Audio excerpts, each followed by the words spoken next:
Hey there, NPCs, and welcome to Rules of Cool, where we interview very special guests, creators, gamers, designers, and world builders. I'm your host, Triz, and today we'll be chatting with writer, artist, and cosplayer Jacob Schornak. Drop a NPC down in the chat to be entered for a chance to win a PDF copy of Shadowrun 6 World Core Rulebook City Edition, Berlin. The drawing will be done right at the end of tonight's episode of Emerald Glitch, Escape from the Gazebo. It's kind of like that Gazebo, but like a little different, I think. I don't know. I'm not the game master. Coming up right after Rules of Cool, you can also get bonus entries by donating bits or subscribing. Every 100 bits gets you a bonus entry, and subscribing gets you 7 whole bonus entries. And in Rem Alternis news, Bear the Cold in Frostpunk the role-playing game. This is a gripping society-building game that you can enjoy around a physical or virtual tabletop. The intense decision-making, survival challenges, and difficult questions that are at the heart of the acclaimed video game can also be found here. Check out the link in chat, which I already threw in because I tried to be smart. Also, a little bit of news. This could be a small spoiler. I hope 11-bit won't get mad at me. There's a couple of larger combined things for it early next year. Just to let you know. But in other news, Voltron, the role-playing game. Catalyst brings an all-new rule system that emphasizes the teamwork at the heart of Voltron and also allows for awesome displays of power from the universe's greatest defender. That link also in the chat. It is live now, 3 days left to go at $98,000, $2,000 away from unlocking some awesome-looking dice packs. Now, let's get right into it for this week. Be right back, NPCs.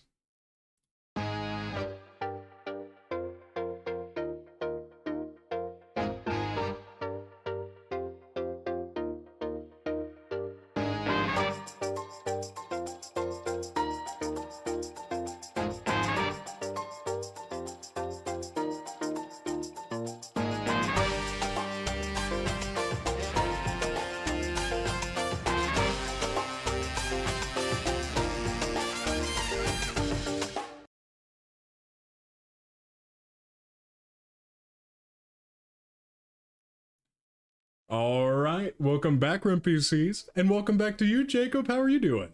I'm doing fantastic. You know, it's a good day. It's a good day to talk about nerdy shit. Absolutely fair. Okay, well, just so you know, Gen Con TV, you used our one. I'm so sorry, but That's it was okay. a good one. It was a good one, and we got it out early, so now I know. You're all good. You're all good.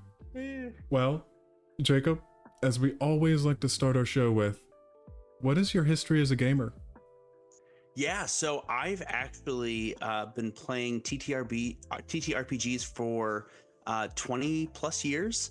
I started when I was a kid, 11. I actually had a friend whose dad had the second edition of D&D. May have been third. It was a red box. I remember that much. And we're all sitting around, be like, oh yeah, let's play this game. And a couple weeks later, 3.5 came out, and we were enthralled. I mean, I grew up playing like 12, 13, 14-hour games. And so like, yeah, right.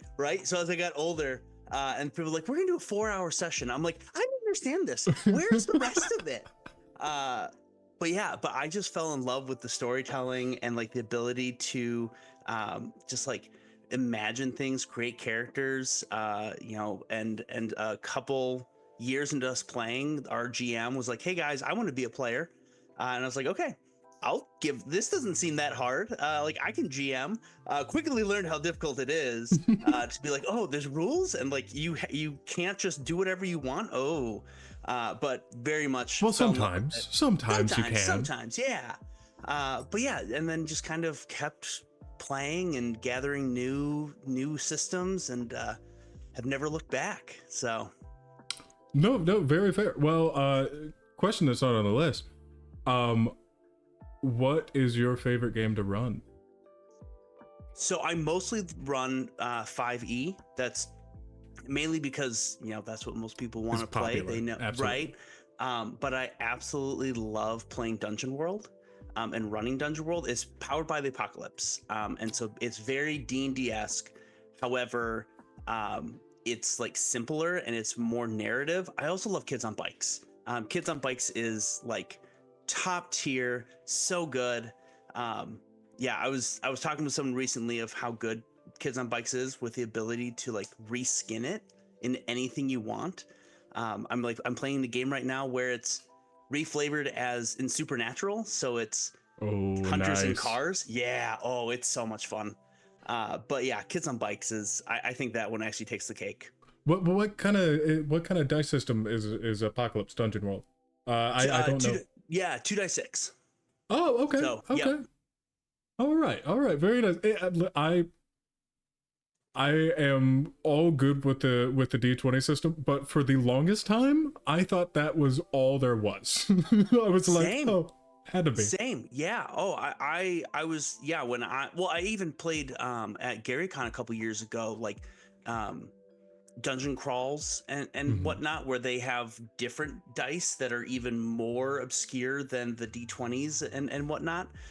So yeah, the systems that are out there and the games that people come up with are just, I love it so much. And when someone is like introducing me to a new system, I'm like, tell me more, tell me more.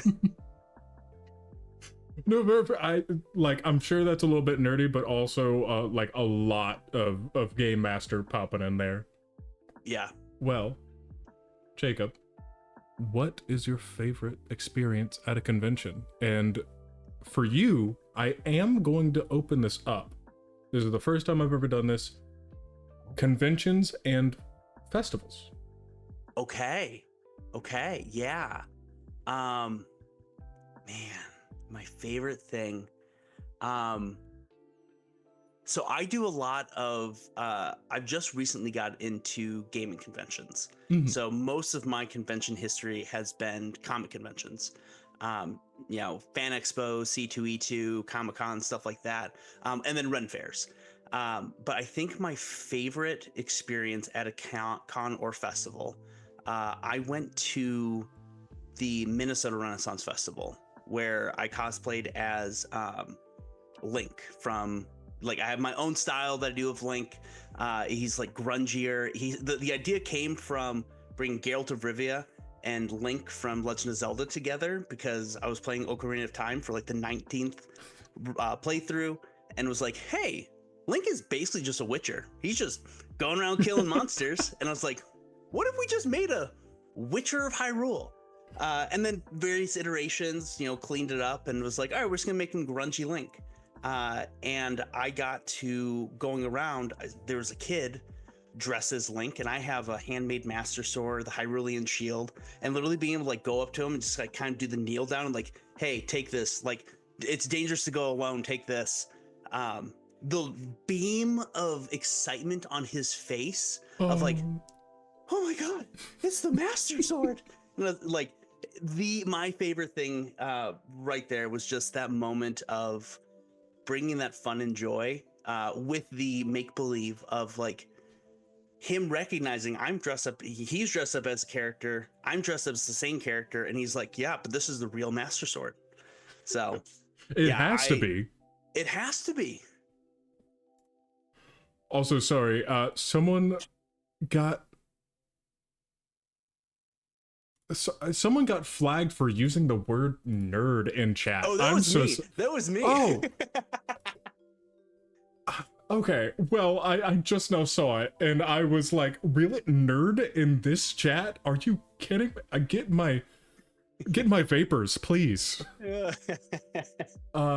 Sorry, that took me off guard. Okay. No, you're good. You're good. Here's the thing. I get flagged all the time in chats where it's like, you can't say that. I'm like, I can't say like, yeah, nerd, or like, oh, that was dumb. They're like, hey. I'm like, okay, fine. That was not cool. So it's, it is what it is. Did you not know you're not allowed to say cool either? Well. Oh, well, now I know. Jacob, even if it was only long enough to ask for uppies, what did you do before entering the gaming space? Yeah, so my background, I actually come from academia. So I worked in higher education for about 10, 12 years. Um, Before this, I was working at Northwestern University as a senior academic advisor and faculty member. And yeah, got to the point after about a decade in it of like, I got to do something different. I'm tired. It's a lot of monotony. It's a lot of like working in academia has a lot of really good benefits. But at a point, you just like, I want to do something different, and I want to be able to do something creative. And so that's what I'm doing. Trying to making cool nerdy things with others, and building, doing the things that 11-year-old Jacob would be like, you can only do this in your friend's basement. Like, this isn't possible. What is happening? And it's been incredible. Yeah. No, very fair, very fair. Just kind of like your breakout moment. So my breakout moment actually was at Gen Con this last year. Kind of in two different, or GaryCon this last year. In two separate moments in the same weekend. The first was playing a game with Rem. It was the Buffy the Vampire. Yep. And literally, she just messaged me of like, hey, someone just dropped out. Are you available? And I'm like, well, I'm supposed to be going to this other game, but that sounds way more fun. So, and getting to play with Elisa Teague and Keith Baker, and like other individuals, I'm like, you like created my childhood in a way. Literally sit next to Keith and be like, yeah, you made Eberron. Like that's where my games were set in.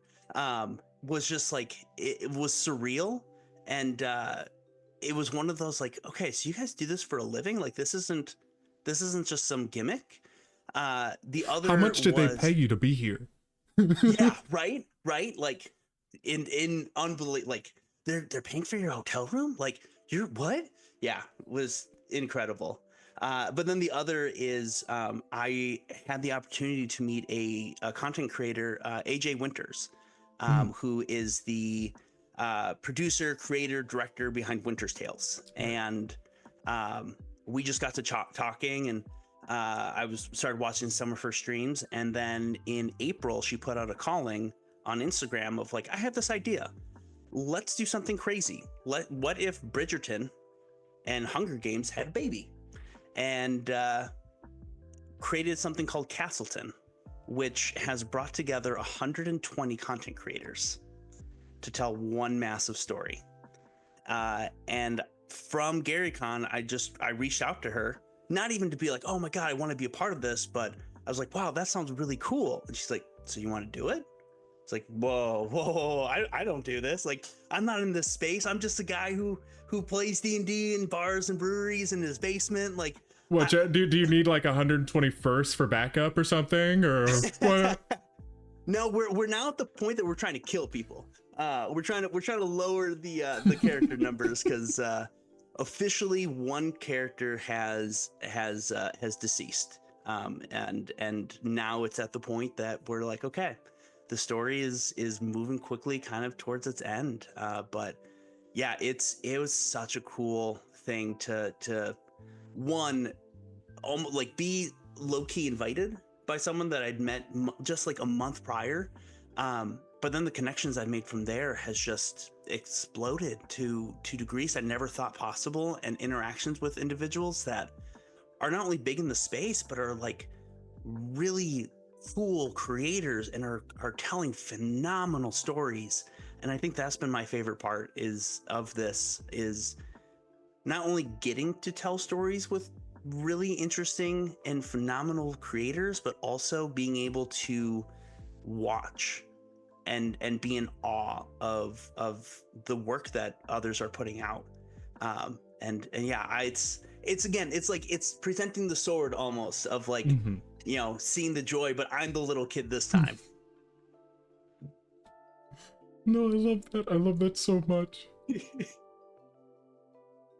Well, just aiming a little bit more towards your writing. Yeah. What first drew you to writing? And you've already talked about storytelling a bit, but what first drew you to writing and storytelling in the first place? Yeah. So this sounds super cliche, but my family. I come from a family of storytellers. My entire dad side of the family will sit around a kitchen table and tell story after story, often from their childhood or from, some experience that they've had, um, which is then bled into me. I love being able to tell a good story. Um, and I love being able to like lead people along on that story. Which is, it's funny. My mom, and I mentioned my dad's side because my mom's side of the family cannot tell a story to save their life. Sorry, mom, but it's true. But it's yeah. So it A little started bit from of a there. shotgun story where it's It starts at the end and then it jumps to the middle and then it goes back towards the end and then the beginning and then she wanders off because she found something, and it's where I get the ADHD from. I'm like, I know where this came from. Yeah, it's good. if you combine both of them, apparently it makes an even more popular storyteller. No offense to your father in any way, but have not seen him in your capacity. No, absolutely. Yeah, but so it started off with that, of just kind of family stories being told, and kind of learning from a very early age what makes a good story and what doesn't. I was also, as a kid, an avid reader. Dragonlance was my bread and butter. I ate up all of that, and so moving like and always loved being able to like. I started, with the oral storytelling, and then I again kind of that silly like, oh well, you can do it, I can do that too. So started in middle school, like writing out stories that I'm like, this feels really good, or this is something that's exciting that I want to tell, and then just kind of kept going and going until I decided after college to pursue it educationally. So I got my master's in fine arts and creative writing, with a concentration in teaching to have that fall back to get further into academia. Very fair, very fair.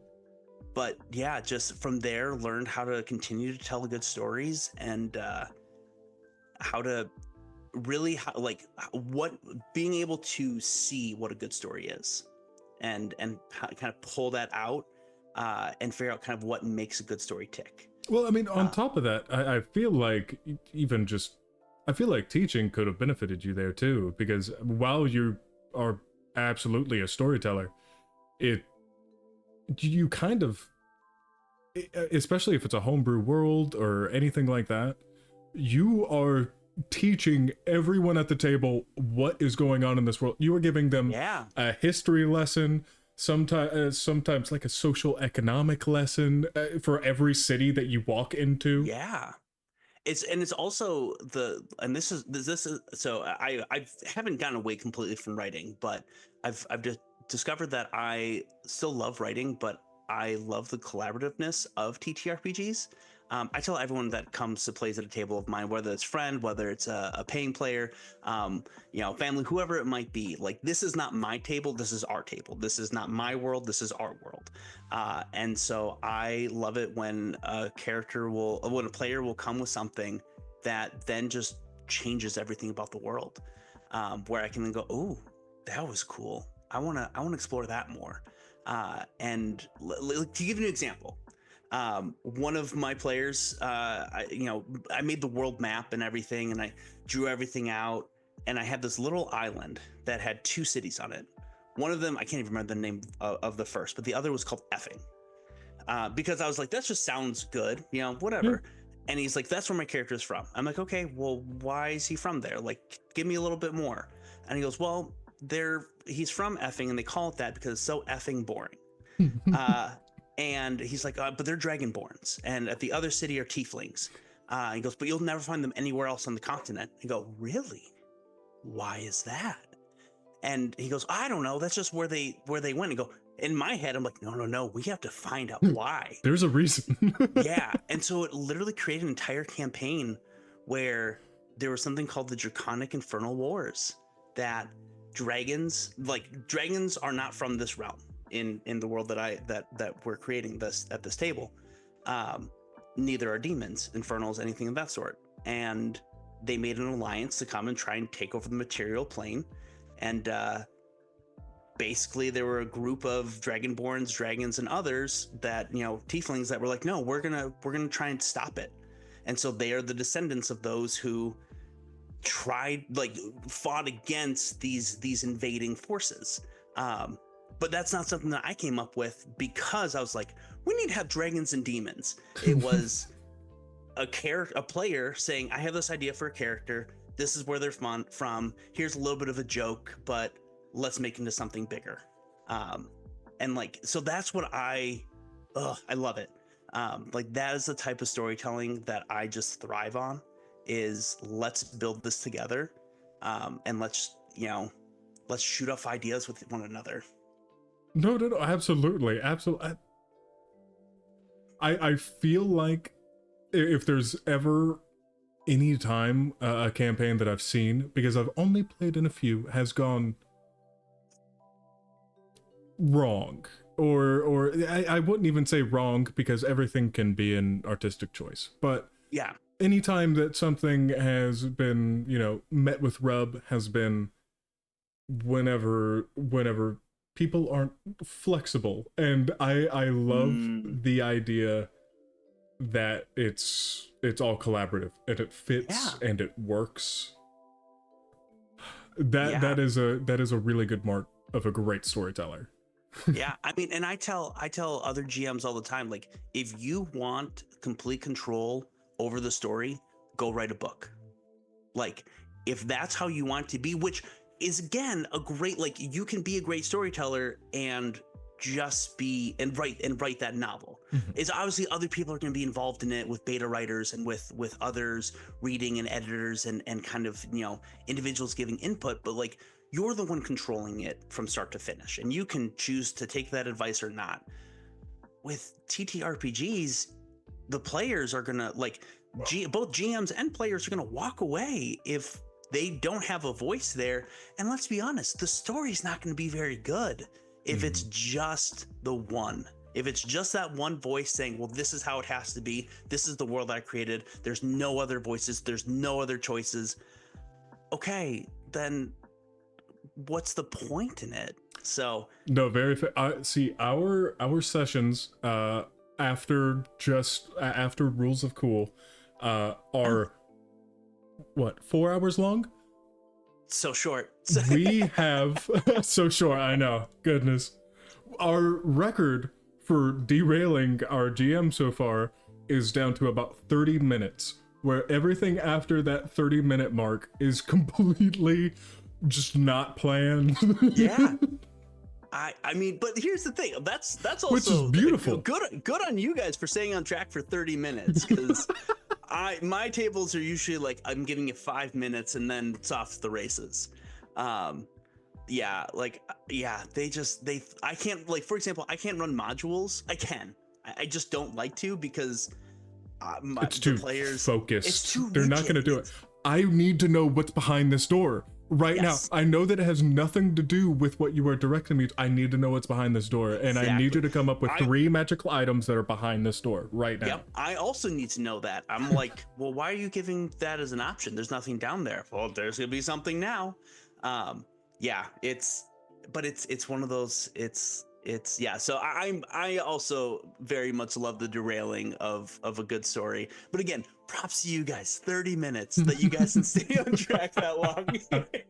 Well, it's got the intro. It's got a couple other things in it, you know. Oh, sure. So it's more like 20, 25 if you're lucky. I'd aim right around. Yeah. It's incredible. Well, this is a mixture of both your writing and your cosplay.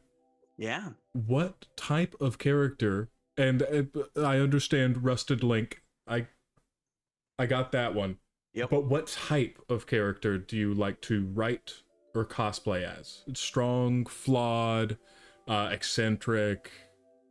Yeah, so I love flawed, 100%. I love a character who's struggling with something, who is You'd love has Buck. oh, tell me about Buck. Buck Buck plays right after this, and he is struggling all of the time. He Yes. is the face, and he's got good dice pulls to be a face. But he finds himself in some pretty rough situations. So very flawed. I love that. Yeah, flawed characters, like, let's be honest, the perfect being character that's like, I can do no wrong. I'm like, you are so boring to me. And nothing against that character, nothing against anyone who plays that character, but for me, I'm just like, there's so many more interesting things out there to be like, let's find what's wrong and figure out, can they overcome this, or is this going to be their downfall?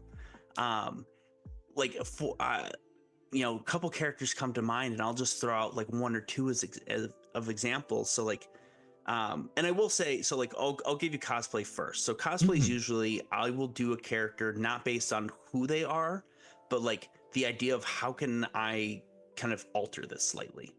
I do one of the ones that I've been working on, and I'm one of the cosplayers who's like, I'll work on it and I'll present it and then be like, all right, we're going to add more to it, and then present it again. So I'm not like, it's in the shelf until it's done. I've been working on this one for like 3 years, but it's Scarecrow from DC, Batman. Yeah. But I've mixed together from, Arkham Asylum and like the whole Arkham series and a little bit of Injustice and some from the comic books, where I'm like, I like aspects of all of these. Let's put it together. I've done 2 characters that are very like, this is exactly how they look, and similar to modules, I don't like it because it gets in your head and you're like, well, there's like, I'm following this pattern. The 2 that I've done are Climbing Gear Link and Wendy from Wendy's. Yeah, I make a very sexy Wendy. I have the beard and everything too. It is phenomenal. It's a great time. So No, that's so good. yeah, it started as a Halloween costume, and I was like, no, I gotta do this again. And so I updated her, and I bring her to cons, and she's very popular. My dream is to go into a Wendy's and just be like, you guys are doing great, and everyone be like, what is happening? What is going on? Sorry, right I'm your boss. Yeah, hi, I'm the lady on the big sign. Square burgers, my idea. From me. But then characters that I really like writing as well as playing are, again, the flawed characters.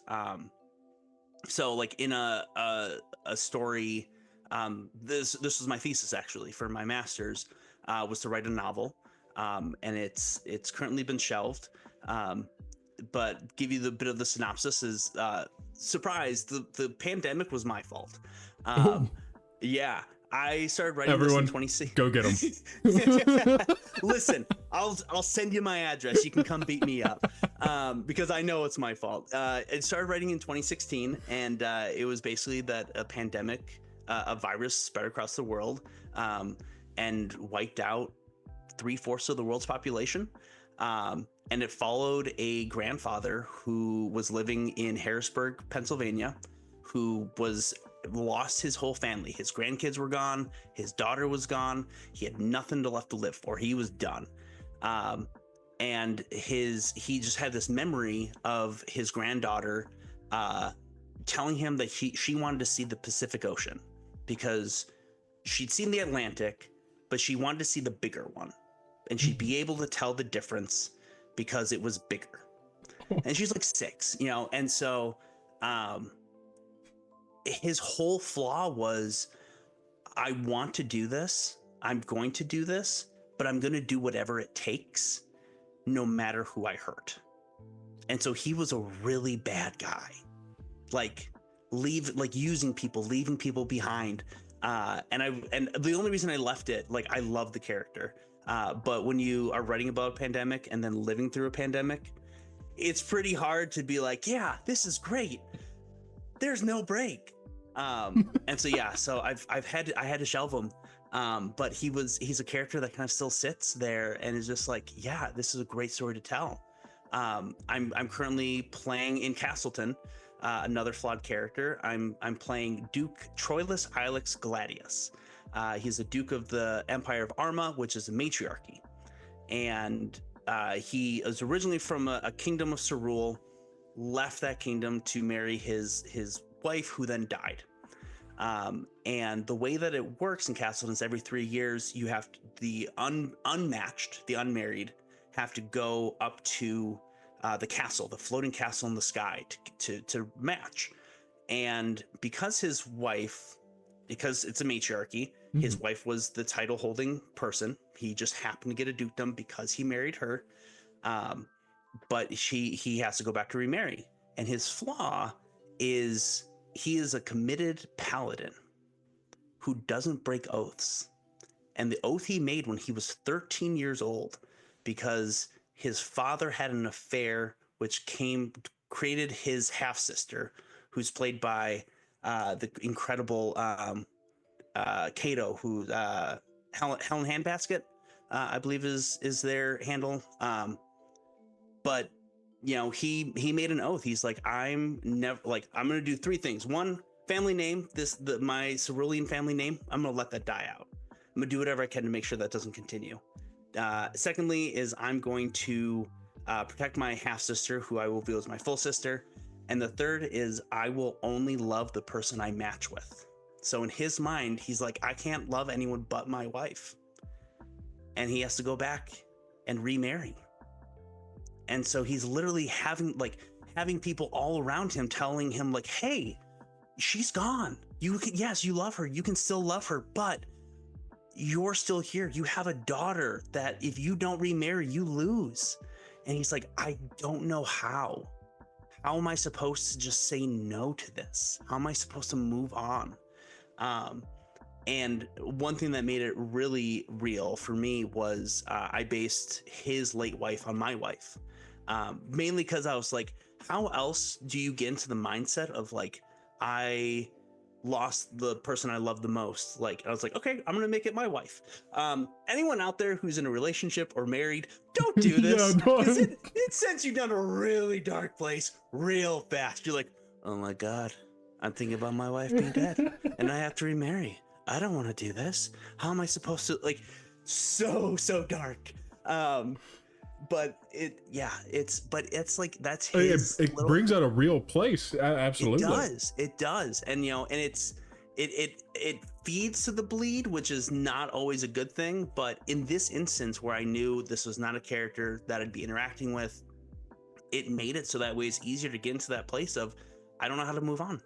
He doesn't know how to move on. And so, but yeah, that flaw of literally just like, I am so devoted to this oath that I made as a kid. Like, not even something he made in the last, you know, years. Literally, he was 13. He's 44 now. So like, he's been holding to this for 31 years. That like, so that's, yeah. Those moments where it's like, how do you overcome this thing that's not external? That is you working against yourself. Favorite characters. Yeah. No, very fair. A lot of the time, and don't get me wrong, people can play these exceptionally well. Yeah. A lot of people, for you know, entertainment purposes, if you play a flawed character and there's real reason, I love it. I am absolutely in love with it. I love to see failure more than I like to see success if I'm watching something for entertainment. Same. If they're flawed for no reason other than to be flawed, right, then that's where I'm like, oh, okay. It's kind of like non-consequential, like, oh, just the you know, dark brooding character for the sake of having one. Right. It's like, oh, you're flawed to be flawed. You're a bad boy. But really, it has no impact on the story. You're just like, yeah, I'm flawed.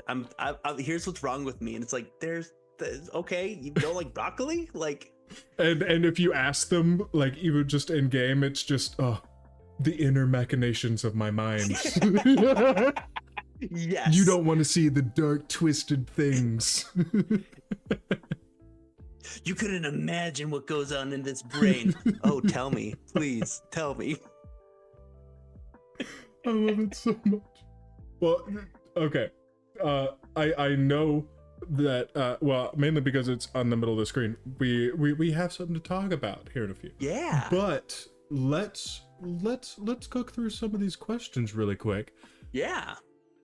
What is your favorite type of story to tell? Epic adventures, intimate character dramas, some other third thing that I did not put down? Yeah. I really like the dark grungy. I like the ones I like. Really, actually, the stories I really like are the gray ones, where everyone's doing something and you're just like, is that good? Is that bad? Yes. And for characters and players to have to grapple with that of like, well, this person is clearly bad, and like, sure, they're doing bad things, but here's the reason they're doing them. And those are actually good. Yeah. Those are my favorite types of stories to tell, of the ones where nothing is black and white, because black and white is boring, like, and it doesn't make good story. But yeah, I really like those. I also like when it's high stakes. I like when it's, you know, it's not just, oh, we have to save, you know, the cow from the river or whatever. It's like, oh no, if we don't do this, like, the world ends, which I feel like a lot of players enjoy, and DMs, GMs enjoy, is those big, like, consequence games, and stories. But I just feel like we know them so well, and that's what makes it a good story. Very true. Plus, on top of that, there's, to me, very much a difference between a world-ending story where everyone knows the bad guy and what you were talking about. And I do have to say, I see you as a very flexible storyteller to make people have to decide, is this the end of the world, or is this just the end of the world as we know it? Right. I mean, love that. Yeah, I mean, you know, to give you like an example within, again, the world with dragons and the Infernal and Draconic Wars is, I don't do time in ages, I do it in orders. And so an order comes about when a next cataclysmic event occurs. And there are prophecies all over the place about what the next one's going to be. So people are constantly arguing, well, this is what's going to be, we have to stop this. No, this is what's going to be. And cataclysmic, like, god level. It can't just be like, oh, a kingdom took over another kingdom. It is big. But it's just fun to throw out all these different things for the players to be like, I don't know what's gonna cause it. Like, and trying to stop it, but also being like, can you stop a god level event? I don't know. But yeah, those moments where it's like, yeah, the world's gonna continue, but there's gonna be a shift. Just I love it so much. Well, okay, so IP wise, or just a story that you know, or a book that you've read, or a game that someone has run. Well, primarily the IP thing, but what's one dream project that you've always wanted to work on? Ooh. Oh man, that's a good one. You know what? I would love straight Witcher based. Like if CD Projekt Red came out and we're like, hey, we're gonna do a Witcher like TTRPG stream, I'd be like, me, pick me. Let me in. Yeah. I'm so sorry. I have actually never played The Witcher. I am the hero that Rivia deserves. Did I do that right? Oh, okay. All right. A little bit too I put a little bit of Link in there, which is why he said hero. I'm sure Gerald? Geralt. Yep. Geralt. Geralt. I'm sure he's a little bit more less optimistic about it. Yeah, absolutely. No, it's I love that story, and that's where I get like the black, like the grays, that not black and white, because that entire storyline is an entire series is there's no such thing as good. No, very fair. Well, the last thing before we start talking about anything else, Yeah. Of course, in gaming, we have the rules of cool that say not to focus too hard on the rules or you stop having fun. What is one way in your life that you live by the rules of cool? Oh man. Um, yeah, I so I don't know if it's the rule of cool or just the rule of I'm a golden retriever and I make life choices. Um, but I'm an individual who I love a good story. And so I, maybe to my detriment, will say yes to almost anything. Um, to the point that like I have gone I met like someone in New York. My wife and I were there for her birthday. We met someone in a line for a haunted house and they're like, "Hey, come grab dinner with us." And we're like, "Okay, we just met you, but you've been buying us drinks all night, like fine." And then we'd be like, "Oh no, we've got dinner." And it's like, "Okay, what's going on here?" Like, "Come to our apartment where there's this like big Halloween party." And we go Like, to the what do you apartment and want this from big, me? right. And the best part of the story, like he literally, I was like, "All right, like let's exchange numbers," because they invite us to the tailgate at the Jets game the next day. Didn't end up going because when I texted, I ended up getting a hold of someone who was going through chemotherapy, and I was like, "This is not the gentleman that we've been hanging out with all evening." Like, oh my gosh! But like one of my favorite stories to tell of just like, yeah, this just meeting random people and then turned into like, let's go. And they knew the owners of the Indian restaurant and going all over the place. So the rule of cool is that like Just go I with it. just go with it. Yeah, is like just see what happens to a degree. Now I'm not out here Right, being right. like I will say yes to anything because there are definitely things that I'm like, no, we're not gonna do that. And also like there are times when like you get a bad vibe and you're like, we're definitely not doing that. But more than not, it's just like let's just see where life takes us. Right, Um, and there still are rules in the rules of cool. Of course, it wouldn't be called absolutely, that otherwise. So anything from neutral to great, you'll do. yeah, But if yeah, it like wanes just a little bit, like no, we're not, we're not yeah. gonna do that. I mean, to give you a better example, so like my life has gone through so many interesting places. So I lived in Chicago for 5 years, and within the last year my wife and I made the choice to move to West Virginia, um, and that's allowed me to kind of pursue this of cost of living is cheaper. It's you're able to do a little bit more. There are mountains, Gandalf, mountains. But it's like, had I gone with this is the only thing you can do. You can't like you have to follow the module. I don't know where that would lead me, but it wouldn't be as exciting and interesting. No, absolutely fair. Absolutely fair. Sometimes you gotta mix up a little bit of homebrew in there, Yeah. just to spice things up. And See what you happen happens. to go head first into it. But Jacob, Yeah. do you have anything else exciting coming down the pipeline? Oh man, there's so many fun things coming down the pipeline. So I am I do guest appearances on different Twitch channels. I don't have my own because that's so much work. But I love appearing on others, and one that is coming up shortly that I'm very excited about is on Boss Jellybean's Twitch channel. It is called the Amber Ascension. It is. I actually did all the art for it. So Oh, yeah. That's so I did all the character art. I did the cityscape. There are a couple monsters that may or may not be coming up that I did, and I'm also playing in it. So I'm playing Rex Morrison, who is a very flawed character. I told the cast as we started. I'm like, Valentino from Has Been Hotel. That's basically who he is, and he's not a good guy. And they're like, we're no, gonna I fix actually him. know exactly what you're talking about. Loser Baby has been stuck in my head. Yes. Oh, Oh, all that music is just so good. But yeah, he's a very bad man. oh, And it's one of those characters that I love stepping into, but I'm also like, I don't know if I want to get back into that one. But yeah, it's cyberpunk. Oh my god, words are hard. Cyberpunk mythology. So basically, it's set in a futuristic cyberpunk realm, but we're all playing mythological beings. My character is based on Hades.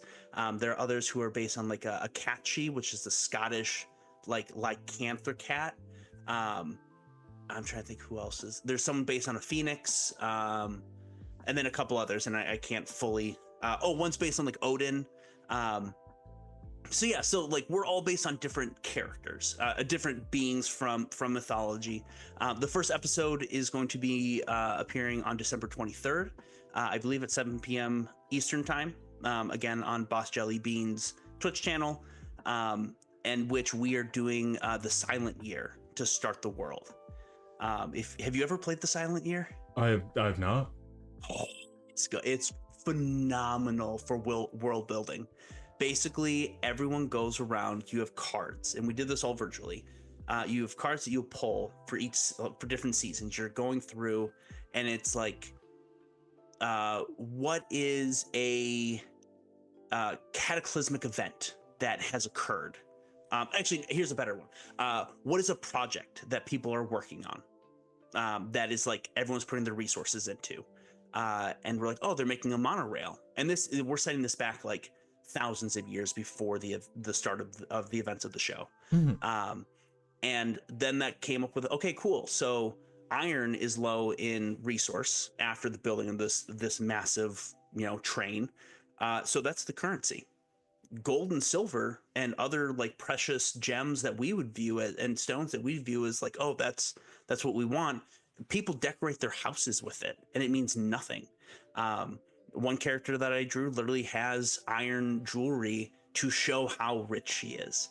And so it's like so like you're working together. It's that collaborative world building where someone will come up with something and someone else go, oh, can I add on top of that? What if we did this? And you're just shifting around. And so it's us basically for like the first episodes is us for like the first 2-ish hours, just goofing around, but creating this phenomenal world that we're all just vibing in and just so excited to be a part of. So it's going to be a really fun one, a really fun cast. We're having an absolute blast. But yeah, so that's and everything is pre-recorded. So for anyone who's watching, they're like, why aren't they responding? It's all pre-recorded because we're busy people. But it's so much fun. It's definitely a show that I'm very excited to be playing in. No. It sounds amazing, and also I was sitting here after you sent me these images, just ogling at some of this artwork and some of these character illustrations.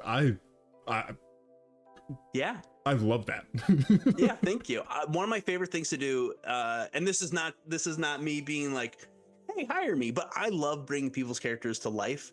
For Castleton, I did 9 of the 120 character arts. So I did my characters, a couple others, and being able to send someone an image and be like, hey, is this what you were thinking? Like, yes, that is exactly like it's been brought to life. Is one of my favorite things. So whether it's through character art, overlays, backgrounds, cosplays, to kind of bring your next character to life, like that's also the stuff I love doing, because that's the different type of collaborative storytelling. Is let's tell the story together, but in a different medium.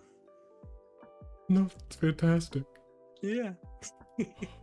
Well, Jacob, since you already answered my other question, which was who was your character, where can we find you? You can find me on all the socials, at except for Twitter, because Twitter's dead. At JR Shore Lunch. That's JRSCHOR Lunch. I do. I'm a professional GM, so I run games online. If you're in the East Coast area, I run them in person. And yeah, I also do cosplay, do art commissions, digital artist doing character art, backgrounds, as I said, overlays, monster art, anything that you want for your upcoming game, as well as cosplay commissions. So again, if you want to bring your next character to life, let me know. I love working with cool people who do cool things. No, absolutely fair. I might have to keep that in mind, actually, because I'm thinking, Yeah. that some of our characters may have to come to life here pretty soon. We're sitting at like our halfway point, I think, right about now. I think we're gonna have to see what they look like. Oh my gosh, yes, absolutely. I mean, that's the best part too, is because you have an idea in your head. This is what I imagine they are, and then for others to be able to see, like, that's it. That's what is this what you're seeing? It's magical. It's so magical. That's fantastic. Well, Jacob, it was lovely speaking with you. And it was an absolute pleasure.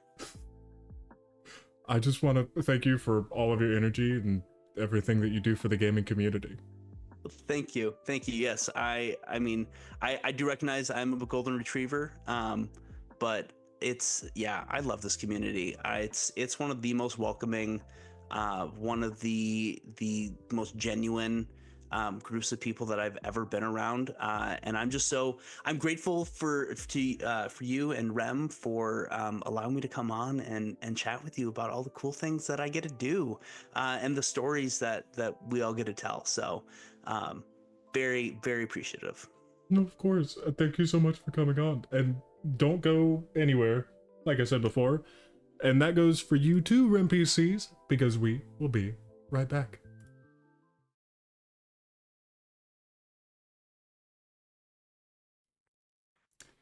And don't worry, I totally had the script up the entire time. Don't forget that we have a wonderful giveaway of a PDF copy of Shadowrun 6 World Core Rulebook City Edition Berlin. Type RMPC down in the chat for your free intro to win, and don't forget about bonus entries. All funds go to help pay our cast and crew and keep producing content. Thank you for joining. Now on to our episode of Emerald Glitch, Escape from the Gazebo. See you there, NPCs.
Can I just ask, what does a summoning tea kettle look like?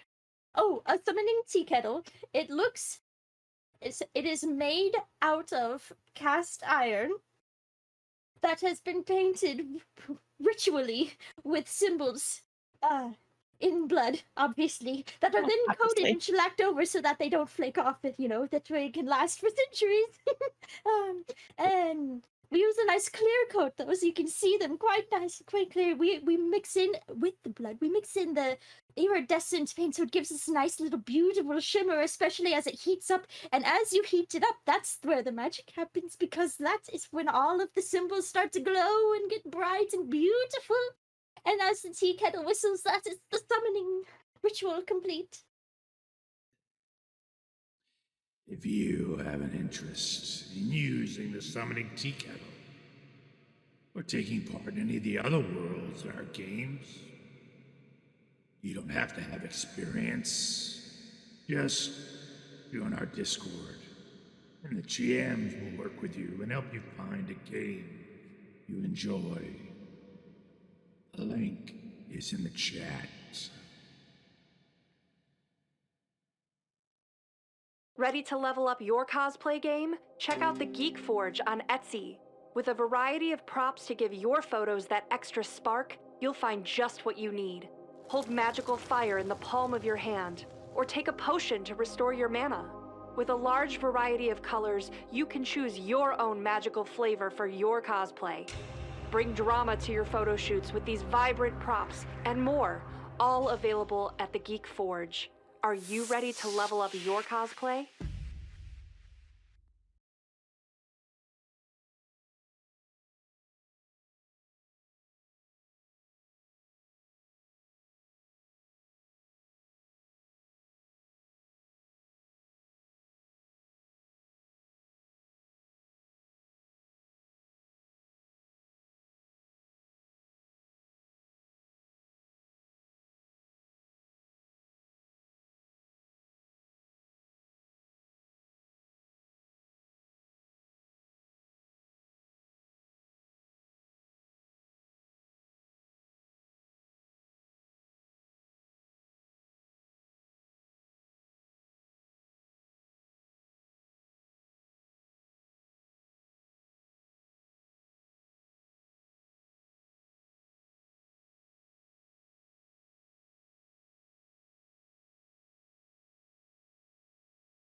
She says spell like 92 times.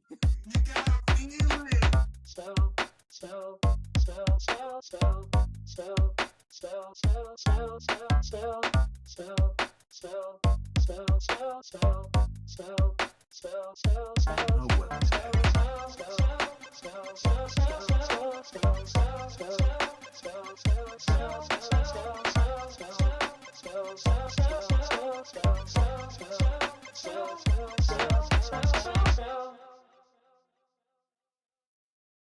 You get to play with us now, which is so exciting. So with channel points, bits, and subscribes, you can give rewards to the player of your choice. So how to do that is, no, not Bob.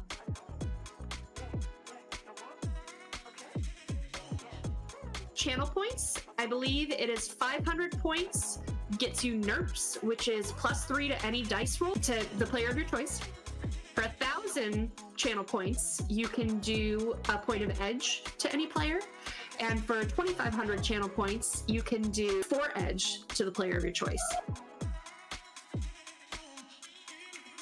Now for bits, for 100 bits, that's $1, you can do the NERPs. For 200 bits, that's $2, you can do the point of edge. Or for 500 bits, that's $5, get 4 edge to give to the player of your choice. And finally, again, the subs, if you subscribe, you can give 4 edge to any player.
I had to the cast members. If I just figured I'd say it, I had a 50-50 shot of being right. It was a good practice round. It was a good one. Yeah. Yeah. Okay, well, welcome back to Emerald Glitch. Last week, the players executed a actually fairly good, an excellent snatch and grab of a briefcase, to the point where, despite the fact that these guys had substantial dice pools, they really mitigated any of my planning. And really caught the couriers flat-footed. They went, had to go to a gazebo, and in tabletop role-playing games that can always be a dicey location. And they got to the gazebo, which I will admit does have a secret to it. But get to the gazebo, hand over the stuff. Everything's going good. You guys have gotten paid. At this point, a simple run with no complications. And then Violet asks a pointed question, at which point you all see the professor throw what is literally a gas grenade at his feet. And a gas grenade of thermal smoke billows up around him. Violet, in a panic to get her question answered, dives at him. You hear a quick thump, a quick thump, and Buck, I'm gonna let you roll con. But with an intuition stat, because con also contains performance. So if you have the performance specialization, you can use that also. Acting. Yeah, this is close enough. I would give you that. Okay.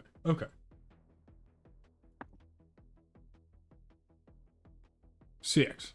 I think I read that right. I see it in the tiny little. Oh yeah. Yes. No. Yep. Okay. Okay. Except that, what's your intuition? You didn't switch into intuition. You are right. But that's okay. Intuition is 5. Intuition is 5 compared to influence 5. No, intuition 5. Intuition, your stat is 5? Yeah. Okay. Okay, so intuition 5. So that takes off some of the hits, but that's fine. With 6 hits, even if I take off 3 of them, that's still enough.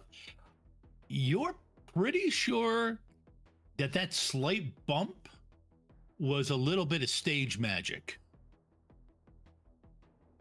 in terms of, it's the type of thing you would hear behind the scenes when there's a trap door for a magician to do his escape routine.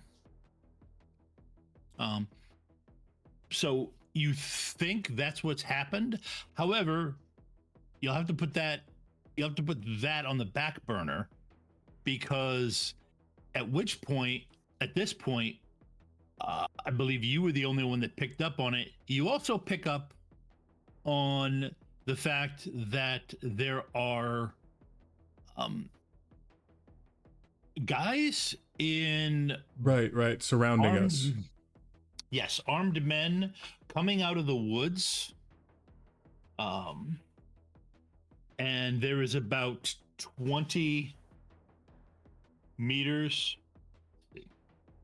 There's about 20 meters between the edge of the woods and the gazebo. and they have come out of the woods. 6 security personnel. I mean, I'll call them security personnel. They're wearing all black, the same clothing. They're moving in unison, and they're coming out at the 2, 4, 6, 8, 10, and you guessed it, 12 o'clock position around the gazebo. For reference purposes, the gazebo stairs are at the 7 o'clock position. And they're connected to a path that will lead you back to your vehicles through a wooded path. It's too large. It's too large for Rovin's vehicle to come through, but the path is big enough that Raptor could call his bike to him. No, because I threw my comm link in the river. Oh, you're right. Yeah, I was right. And Violet's gone. That's right. She dove into thermal smoke. So yeah, okay, you're right. So it doesn't matter how that the bike could come here. You still don't have a comm link. So let's start out with a nice round of initiative.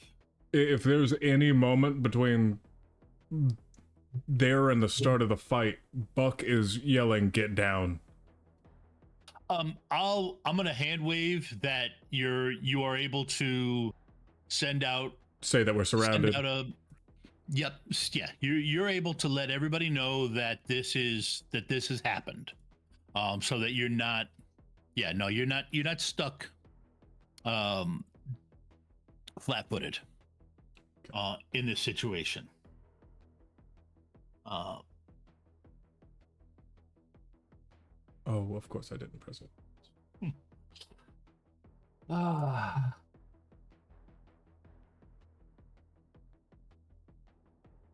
I can re-roll that if I just did not press a token.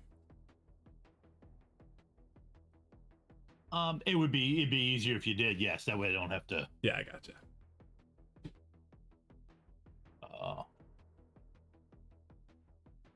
Let's see.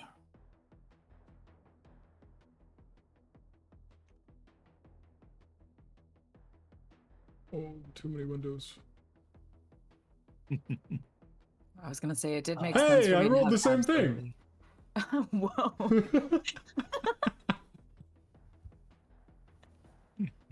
I'm nothing if not consistent.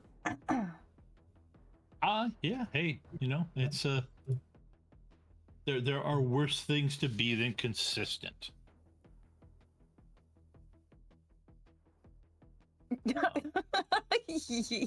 Yeah. Hopefully. Okay, I'm probably missing something. I'm hoping, yeah. I get like many things that are worse than being consistent. Is it incontinent where you can't pee, right? Do you pee too much? Right? Yes. Incontinent. Yeah. That's worse than being. Yep. Very fair. Yes, there's a wide selection to choose from. Not being able to, or being too much is a wild one. But you're right.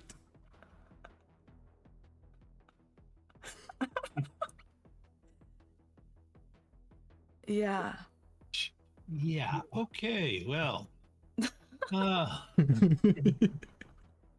That's something special. Okay.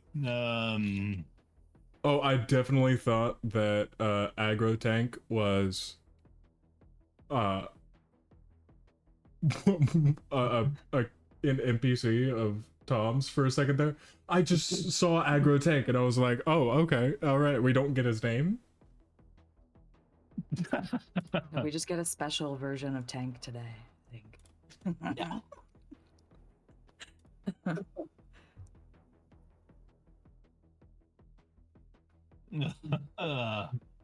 Okay. 1 second. Okay. Wait, so at this point, was Rovan at the gazebo with us?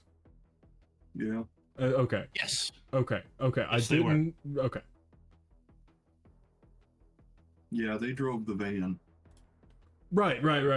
I just didn't know if they also if I think I've It been was just like a- staring up at the ceiling of the gazebo, being like, there's something special about this gazebo. I know it. I know it. And I'm like staring at the gazebo. There's that secret that I heard that mysterious voice inside my head say earlier. I'm like, oh, I think I've not been paying attention at all. And you say get down, and I'm like, huh? Oh, Okay. it's like I've just landed in this scene. Whoa. Okay, since you've been staring up intently, go ahead and give me a perception roll. Oh yeah. Because there's a chance. I'm gonna watch me roll a 1. Yeah. I mean, it would explain you getting the same initiative roll as Buck.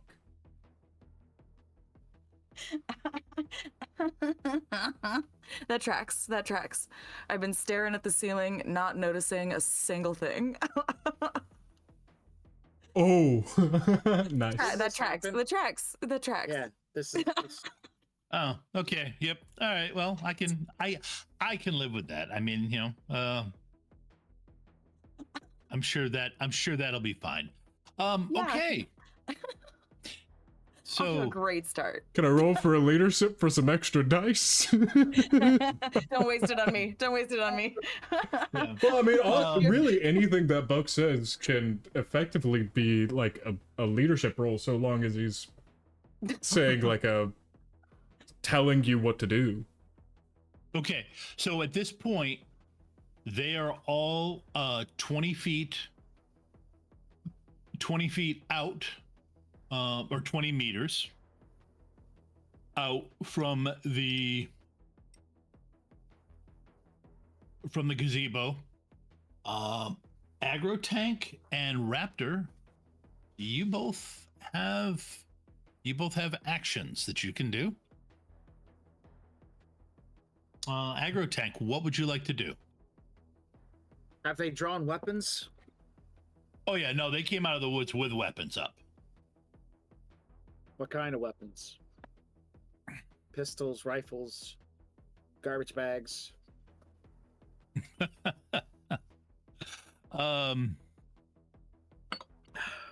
Rifles.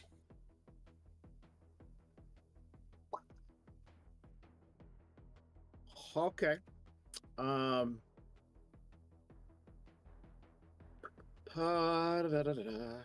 want to boost my agility. Yeah, I'm going to use a major action to boost my agility. Then I'm going to hold my other minor actions to respond to stuff as it happens. So let me do that real quick. Okay.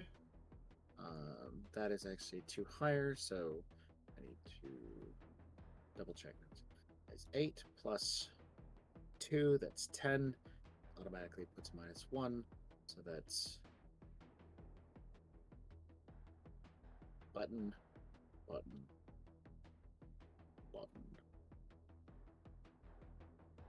There we go.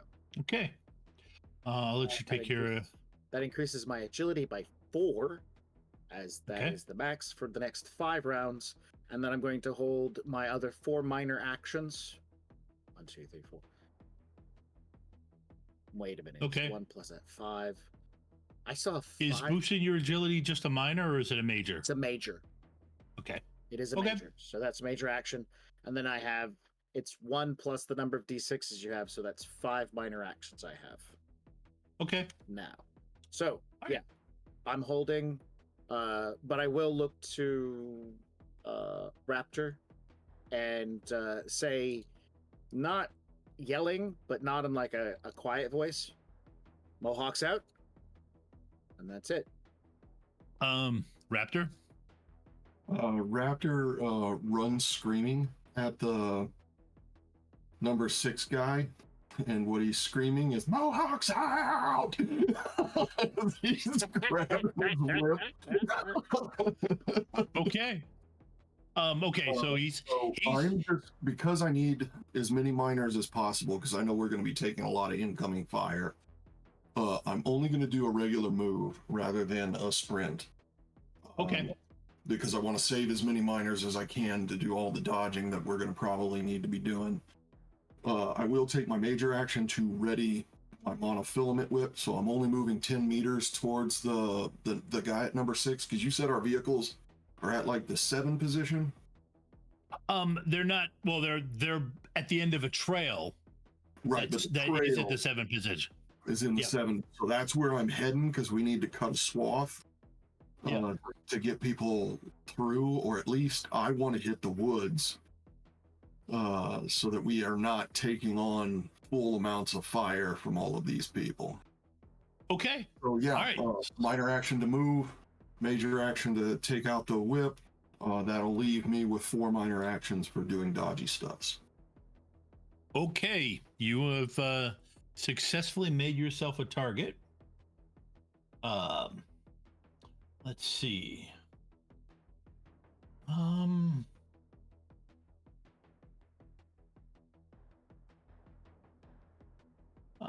You know what? Let's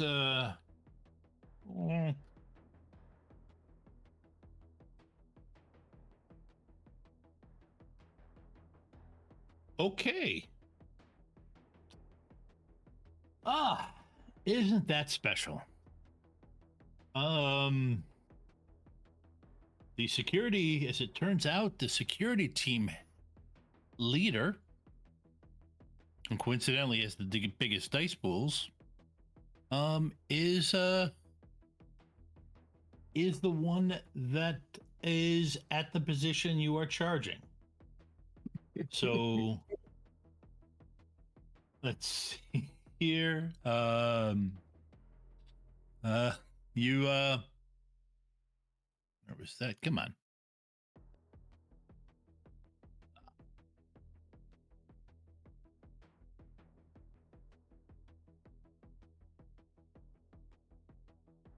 Yep. Okay. So he is at near range still. When he decides to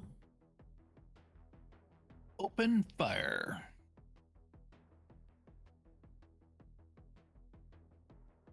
Mm-hmm.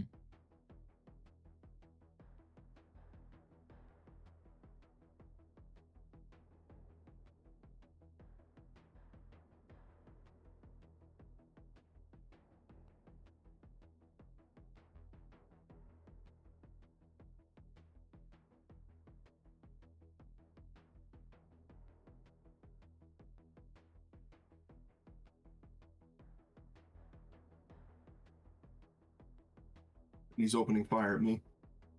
Yes, he is. What's his AR? Oh my goodness. Such a good roll.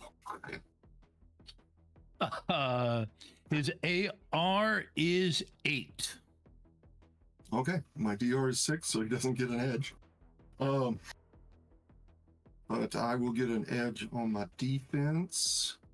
I'm gonna spend a minor to, of course, dodgy dodge to get my athletics added to that.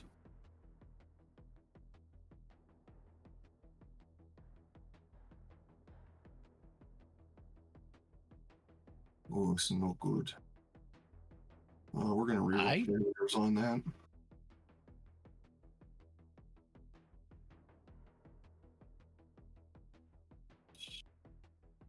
There we go.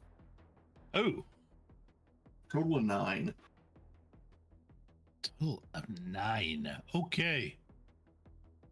Yeah, you. Okay. You dodge his attack. And the rest of them roll me down. Well, I mean, it's not the. You know, I mean, 2 or. I mean, on the plus side, they all don't have, you know, you know, the clock face, you know, he's 6. So only 8 and 4 really have a shot at you. You guys, he's only 6. We got this. I'm not comfortable with fighting a 6-year-old. No, I'm sorry. I'll take the 8-year-old. That was 6, but that was the 6 o'clock position guy. So 4 and 8 are only the ones that can shoot at you. So go ahead and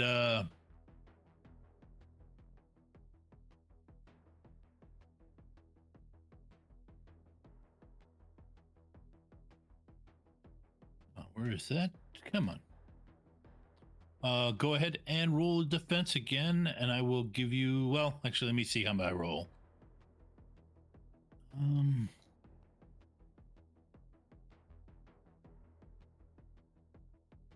I got 6 on that defense. 6 on your defense, jeez. Well, I am adding athletics to that, so like I'm using another minor action to get my dice pool up there. He came out of that surgery like a different person. Like a wild man. Yeah. Yeah. Prison has changed him. Ooh.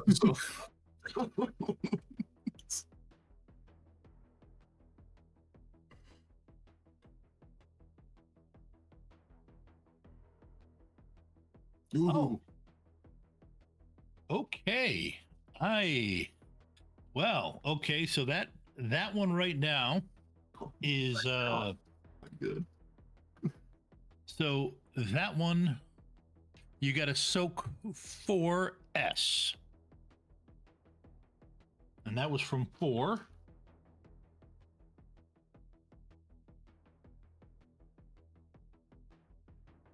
Nope. You said this is stun? This is stun, yes. Yeah, I'll take all 4 of that.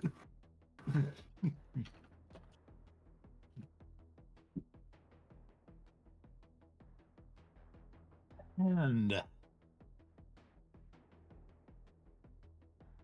okay, go ahead and roll defense again. Okay, I'm going to be taking a -1. I'm still spending the minor. I got 9 hits on that one. Okay, yeah, no, I mean, yeah, that one shot, literally, that one shot from 4, you don't know what it was. Those bullets just hit you. They're gel rounds, so they hit you just right and sent you spinning off in the direction of 8 with that critical glitch.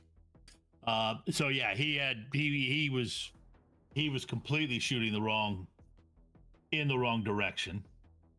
Let's see, geez, how many? Wow. Okay. So that is those 2. Tank. Let's see.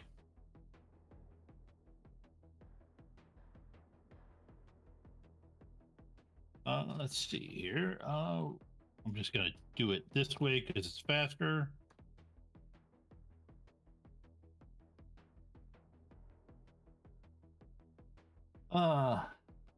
Tank.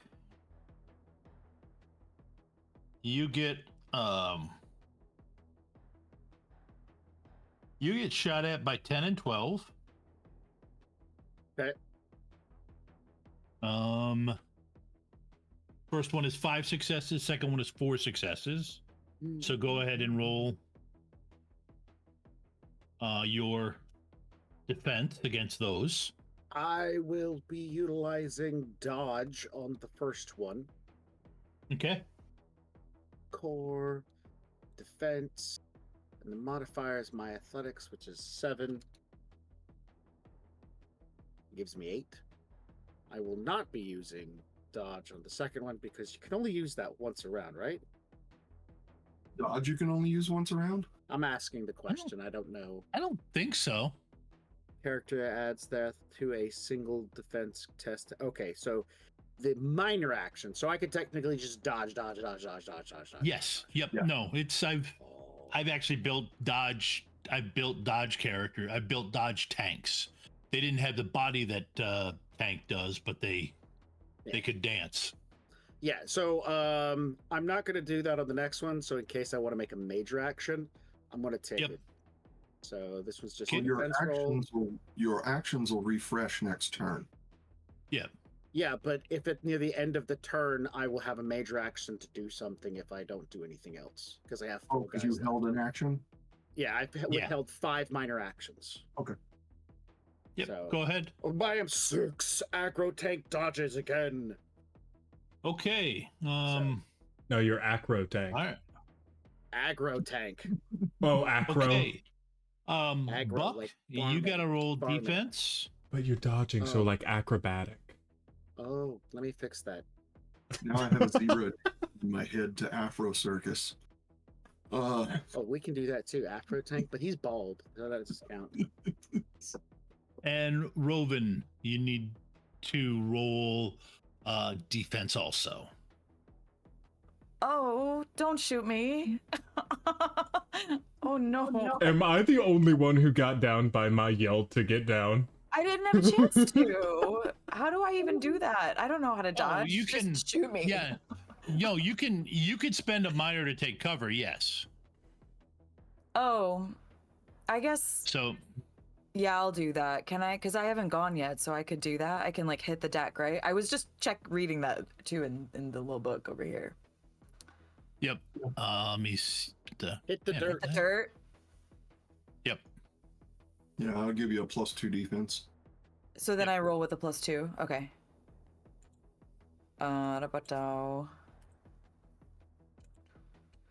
So. Oh, did I? That's a good thing because I matched you. Actually, you get an extra 2 dice. No, I added it. I did. Well, no, actually, I know, no, but you actually, sorry. I'm also going to give you 2 edge, so you can make me reroll one of mine, or you could reroll, or you've got 2 edge that you can use this turn because of the fact of they're on the ground and you're on a raised gazebo. Oh, great! Yeah, roll one. Okay. No, you have to use both of them anyway. I do. So. Yeah, I do. Yeah. So I'm not even going to add them to my sheet. They never existed. Yep. Okay. So yeah, you they miss. You get missed. Buck, have you rolled your defense? I have not, but I also hit the deck, so yeah, I can. Okay. You So can go just ahead a and add an +2 extra on that. 2 dice. Yeah, but extra +2 in addition to whatever the take cover at. Well, you get 2 edge. So With the +2 modifier on my dice pool, or no? Or keep that. keep it. Just keep it. Let's see Okay. what happens. Because you only got 2. You only got 2 successes. Probably. Okay. 3 hits. Wait, 3 okay. hits, Oh, that's you're not okay. That's Did I enough. roll the right thing? That doesn't feel right for Buck. yeah. Okay. You did. Oh well, I guess he's running away. Never mind. It feels right for Buck. Yeah. Okay. All right. So at this point, you all hear, well, those that are still up there, the 3 of you that are still up there, you hear this this pop above you. And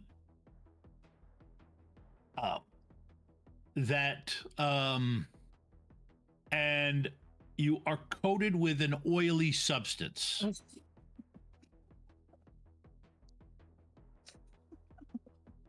Who is? Everyone? You, me, and Tank, because Yeah. And we're both like on the deck, and Tank is just standing there, like. Yes. Yep. Yeah. You're both laying down. Tank is standing there. We just got slimed like a Nickelodeon. This is the running theme for tonight. Oh, sorry. Didn't say copyright. Go away, Nickelodeon. Okay, Buck, it is your turn. Sorry, just trying to really think about what to do next while oiled up in a gazebo.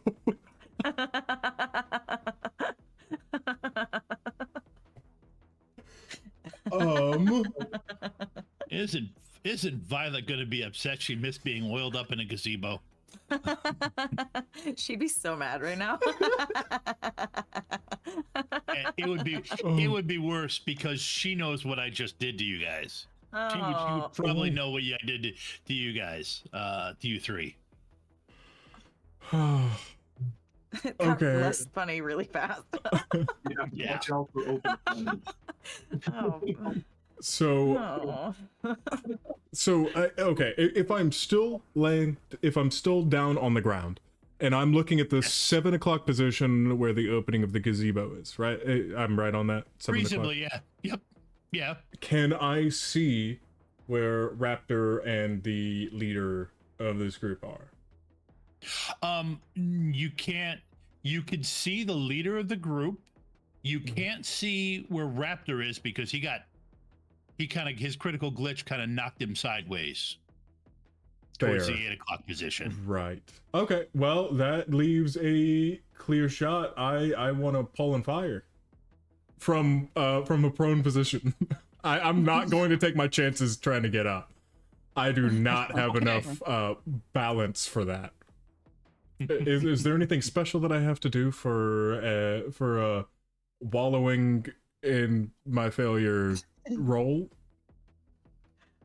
How many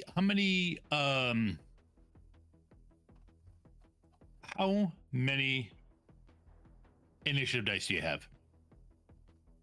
1. 10 plus 1. 2 plus 1. Okay.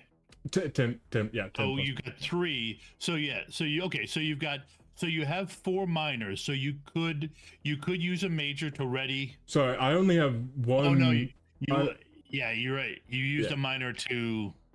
Well, I have 1 initiative die. I said 10 plus 1. Oh, okay. Sorry. So if you only have 1 initiative die, then yeah, okay. So you already used it. So well, you could try for a quick draw.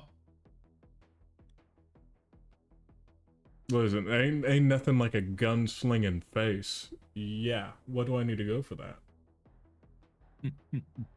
Do I need to do anything in particular for a quick draw? Believe you have the holster, so you should just be able to.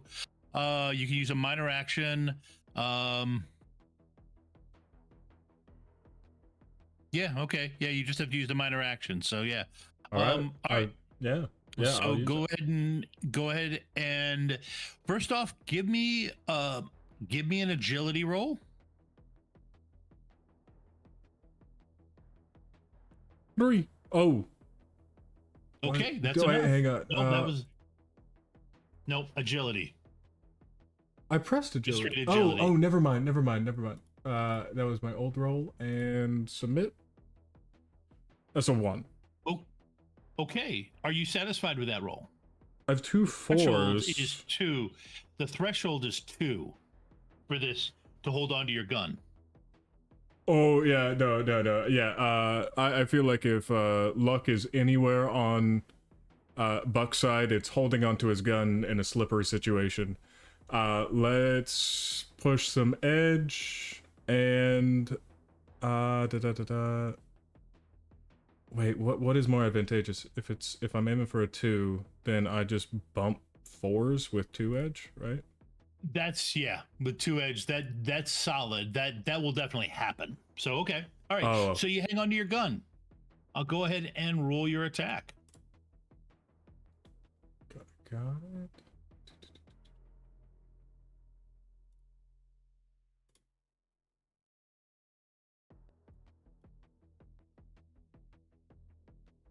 Four hits. Mm-hmm.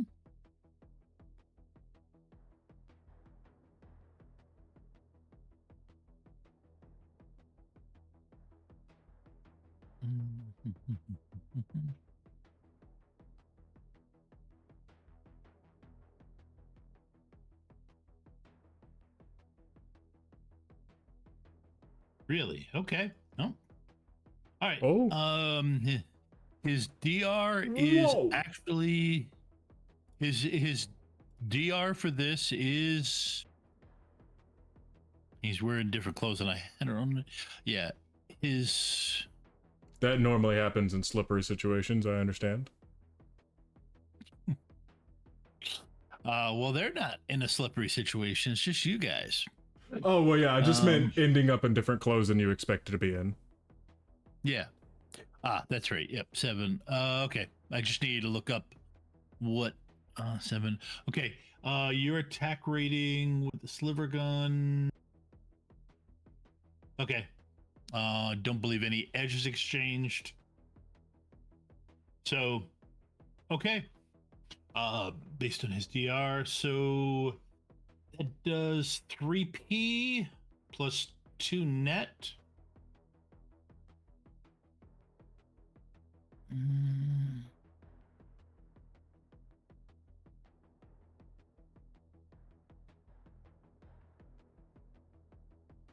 Wow.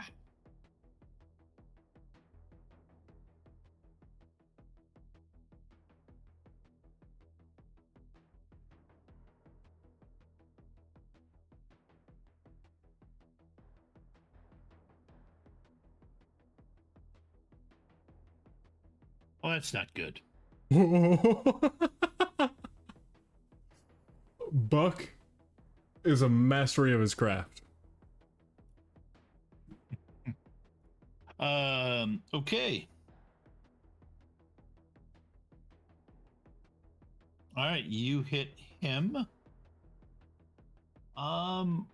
Roven. What is Roven doing? You're muted. Other than being muted. Wow. Wow. Okay. I'm gonna let that moment pass. I'm not gonna stand because it's slippery. I have been sitting here realizing that I don't know the name of the spirit, but we need help. Okay. So I would like to use, because I used my minor action to hit the dirt. So I'm gonna use my major action, which is the only thing I have left, to try to summon my friend, the water spirit. Okay. All right. Go ahead and Roll. go ahead and roll conjuring. Yep. Ta-da! Oh, water spirit, please. Thanks. Oh, what force should I put? Just don't worry about it. Just go ahead and roll. Okay. At this point, with that particular spirit, it's a little different. I thought it might be. Okay. Never mind. Okay. Yep. You feel it. Yep. You're fine. Okay. You feel it responding. And yeah, like I said, you feel it responding and basically showing up. We'll adjust your, well, actually we can go ahead and let's see.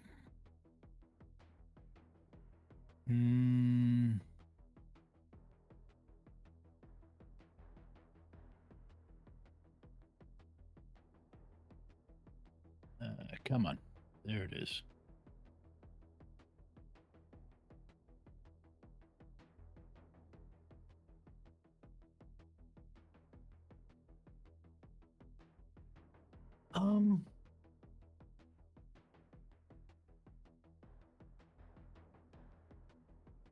Go ahead and roll initiative again. Oh.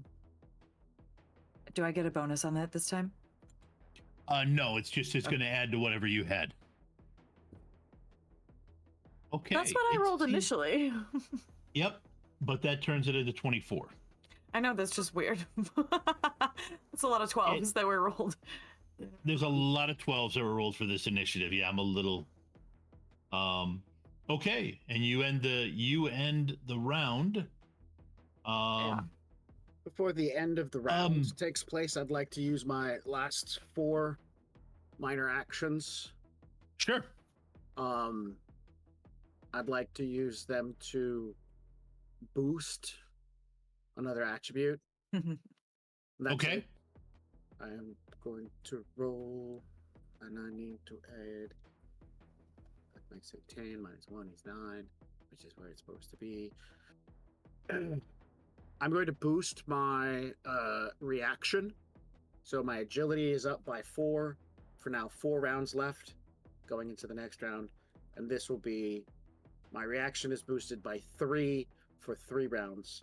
And for the drain, I just buy the 1 and 2 successes that I need to avoid drain, since I have a body willpower combined of 12. All right.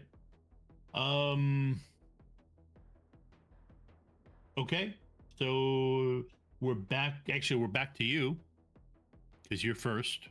Raptor headed toward the 7th position to clear up the path and has hit the lead. And the 12, the 4, the 8. Those are the only other 3 security guards, or were there more? There were 6. You see 6 total. 6. You see 6 total. Right. 10 and 12 shot at you. 10 and 12.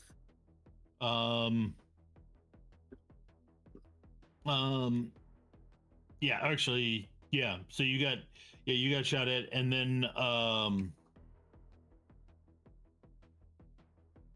the others and the rest of them shot at everybody. So there's 6 total, 5 security guards, 1 leader. But to be honest, you can't tell the difference. They're all armed the same. They're all got the same stuff. The only players know it's the leader because I labeled it leader on the initiative score. To do a melee attack, I have to use a move action to get closer, I would assume. Yes. Okay. All those guys moved their full 10 to close. Okay. Are any of them close enough together that would warrant the use of a grenade to remove more than 1 or 2 out of the combat quickly? Not a glitter grenade, by the way, so no glitter grenade tonight.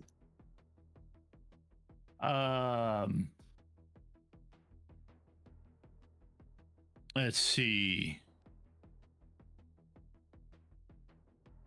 Grenade ranges, I believe.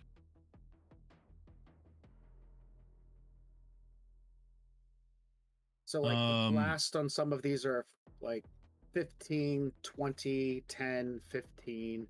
Like the grenade glitter is 20. The one I'm probably going to be throwing is the zapper, which is 15. 15? Yes. Okay, so 15 would actually hit you. You could hit 2 of them with 1 unless you put it like right behind them. Which would be my goal. Like a wizard casting fireball and doesn't want to hit his teammates, I'm going to put the zappers behind targets. So since I have 2 major actions. What kind of wizards are you playing with? I've never seen a wizard that isn't willing to hit his teammates. And as long as he gets that fireball off. But I so with that is really good. Actually, you know what? Yeah, so I will throw 2 zappers. Can I throw 2 zappers, put them behind targets, and then have 2 or more security guards, or 4 security guards electrocuted with zapper grenades? I have 5 of them. So 2 fisting grenades. Well, yeah, you've got, if you don't move, yes. So that would put it to split my pool to do this double attack? You can do it. You'd have to use. Go ahead. What were you saying, Raptor? You can do a thing called anticipation for 4 edge, and it will double your pool before splitting. So in essence, you would get your full pool on each. What the heck is anticipation? It's an edge action. Yep. You won't be able to do anything else with edge. That would be the whole. That would be your edge. I mean, that would be pretty cool. Would that take would I still have a major action left to do then? Well, it still takes your 2 major actions because you're doing 2 attacks. Yeah. But what you're doing, instead of splitting your pool between 2 attacks, you double your pool and then split it. Okay. So it, in essence, gives you your full pool on each attack. Yep. Okay, because that multiple attack rule thing is weird. It says split your dice pools amongst. Okay, so I think that sounds really good. Anticipating to double split so that I'm rolling with all my dice. Mm-hmm. Yeah, and I want to put these zappers behind guys. Okay, I'm gonna need 2 agility rolls first. The threshold is 2. Okay, so right now my agility is boosted by 4, so I'm going to be rolling agility plus 4. Here's the first one, which is a 5. Okay, yep, the you're second fine. one, which is 2. Okay, yeah, the grenades do not slip out of your hand. Cool. Actually, we could say that they do, and I'm just like, just like fling them all over the place. I'm cool with that too. So, yeah. Now I want to throw the grenades and hit people behind them, so I get the most coverage out of them. And so, by utilizing, so when I activate an agility-based thing, I get an edge point. That allows me to have 4 edge. Can I use that 4 edge to do the anticipation? Or because I don't have 4... You can only earn 2 edge around. Yes, and I'm using an agility, so I'd gain 1. That would put me at 4, because I only have 3 normally. Okay, you only have 3, yes. Yes, that would. So that would allow me to use anticipation. Cool, beans. Yeah. Then I have my full dice pool double. Twice, yep. Twice, right. So athletics with the first roll with a 4 modifier, I hit submit, I get 4 successes. Athletics with the second dice pool, 3 successes. So 4 and 3. Zappers go out. Okay. Let's see. Let me mark off those grenades. I'm now down to 3. One day I need to go buy more grenades. Yeah, I mean, who knows, it might happen. I'm out of glitter grenades. I'm upset because, like, if we have to steal a car or get out of a vehicle, glitter grenades have been my go-to from the beginning of this game, from defeating behemoth monsters to eliminating varieties of targets. It's available at your local craft store. Okay. In this Seattle, yeah, it definitely is. Okay, let's see.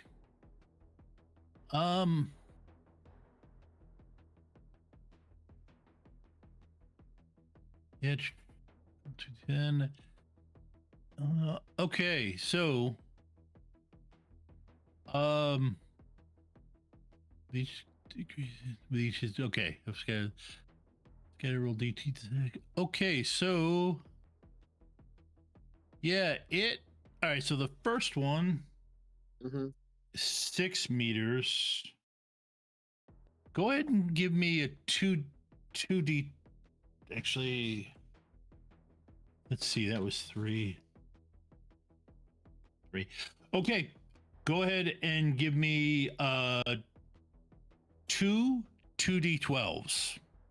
2 2D12s for directionals. Okay, got it. Sorry. Yeah, 1. Yeah, basically. Yeah, give me 2 2D 1d12s. Well, I'm going to request, has your grandson given you a d12 yet? Because I would request that you roll his dice that he's given you. If he's No, he hasn't given me a 12-sider yet. Oh, we've He's got only to fix given me that. All right, He's first only D12. given me a 10-sider. First 12 is 1 o'clock. Everybody, I'm very happy about one. Now, is this time placement based upon the map or by my character? So is it my 1 o'clock or the map's 1 o'clock? My 1 o'clock as I see it. So it doesn't. So the first one goes 6. Ooh, okay, yeah. The first one lands 6 meters closer than you planned on. Oh no. So that one will actually possibly get you. So go ahead and roll the next one. 2 o'clock. Okay. That one could possibly. That one. The stuff is. It's less, so it won't. That will be okay. All right. So, how much zapper does it do those grenades do? And the ground zero, which is within 1 meter, it's 6 stun electrical. If you are in close range, it is 4 stun. And if you are in near range, it is 2. And everything else in the blast area, it goes to 1. Okay. All right. Resist 2 zapper damage then. 2 zapper damage. As you zap yourself. Which is soak damage, right? Yes. Soak it. Bam. Go.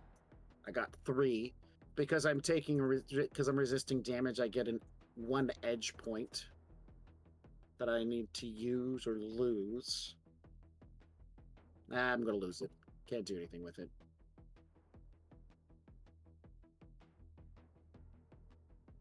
Oh, okay. Yeah, there's nothing you can do. You soaked it so that you don't. And these guys. Okay, so.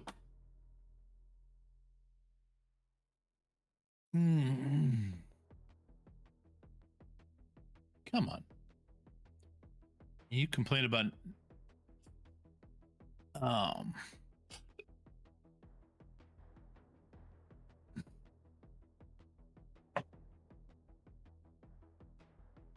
No longer aggro tank, you're now acro tank?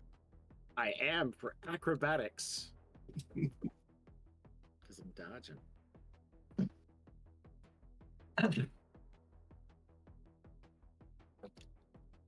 Ooh, okay. All right. Let's see. Okay. So Raptor, how much edge do you have? Current or my total? Total. What's your stat? My stat is 4. Stat is 4. I think that's more than Rovan normally has.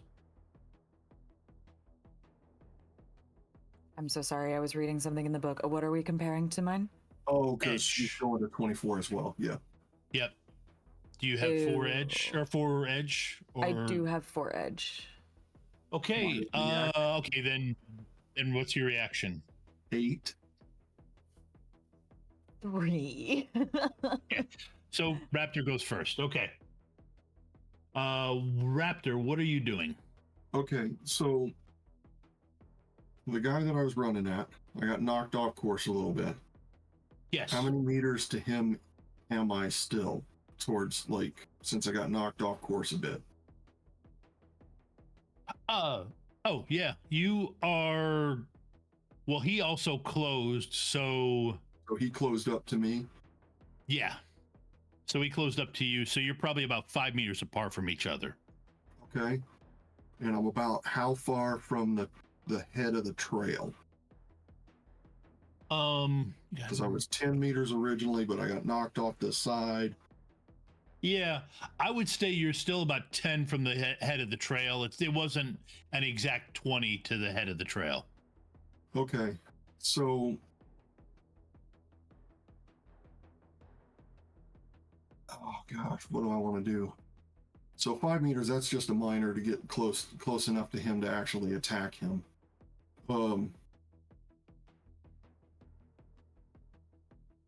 Yeah, I think I want to put, I want to like close.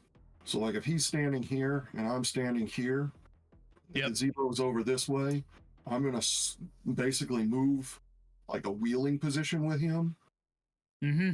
Put his back towards the gazebo and all of the other, except for the two side guys, everybody else would be, he would be in between me and them just in case they decided to turn this way and start firing. Okay, yep. So since I have 10 meters of movement, I'm just kind of wheeling to the side of him as like a flank or whatever. So that's going to be my movement for one minor action. And then I guess I'm just going to attack him with my whip.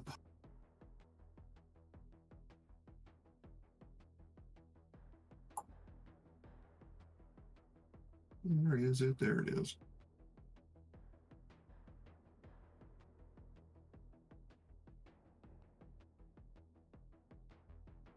Ooh, I only got 2 hits on him. Let's see. Edge point that I have to spend on this. And I don't know what his DR is. Let's see. His DR is 7. His DR is 10. No, I'm sorry. His DR is 13. DR is 13, so I don't get anything for that. Okay. All right. And since I'm no longer using wireless, I can't get the wireless bonus to gain an edge for it either. All right, so yeah, I've got 2 hits, unfortunately. Okay. Let's see. He, unfortunately, due to somebody actually holding onto his pistol, is injured, so not rolling everything. But he is not interested in getting hit with that whip. I will spend the 1 edge that I got from my agility that I have to spend. Yep. To make him re-roll one of those hits. Okay. You hear him audibly say, I've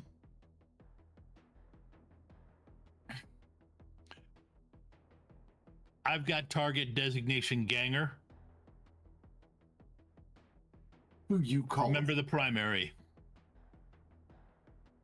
I am upstanding citizen of this community, sir. Well, he managed to hold on.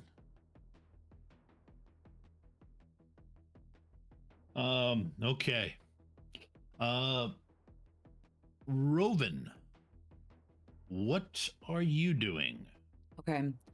I have to ask. I feel like this is probably something that is specific to a class that I've never played or been, but what is this major action to cleanse?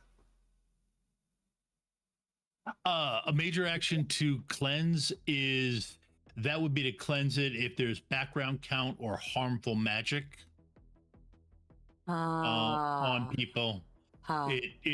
It unfortunately will not get rid of the quicksilver that all 3 of you are coated with. It's what? That's worse than oil. Okay. But it does mean that my original plan may work better because I was a little nervous about the oil and water thing, you know? Okay. So what I would like to do is still not move. I'm just on the ground, just like no, I want to ask the spirit to like,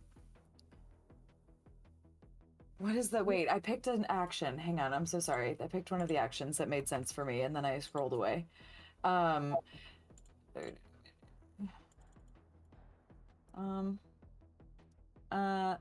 Okay.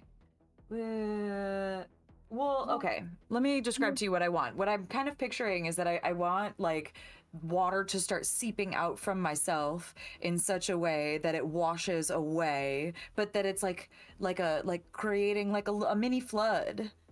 No? Okay. Yep. Okay. Yep. All right.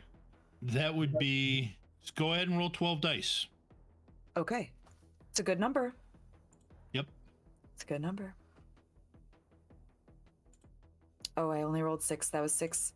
And here comes another 6. So, Okay. yeah, that's a lot is how many I rolled. Okay.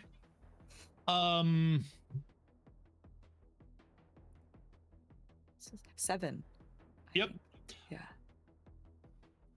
No. 6. Buck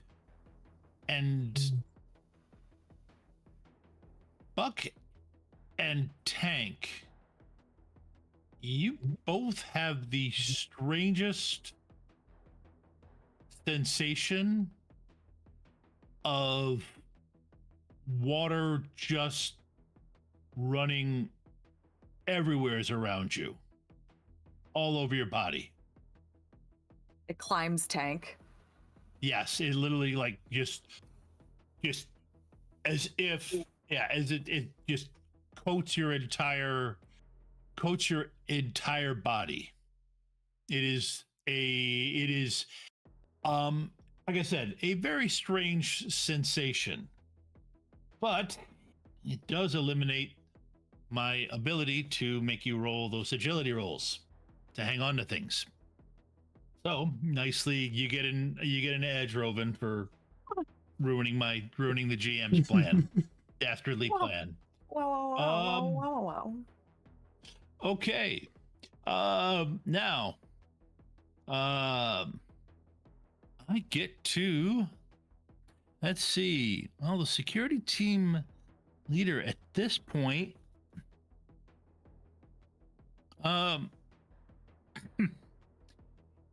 he, let's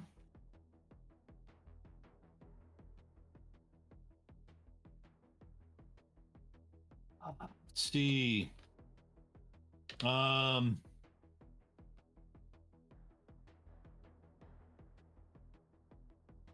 Raptor, go ahead and give me a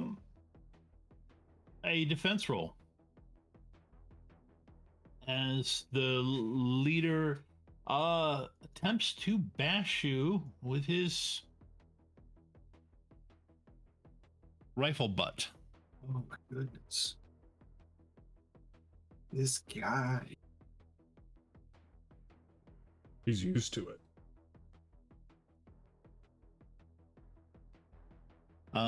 Let's see, your DR. Okay, so I get an edge from that I'll use to make you reroll one of yours. All right.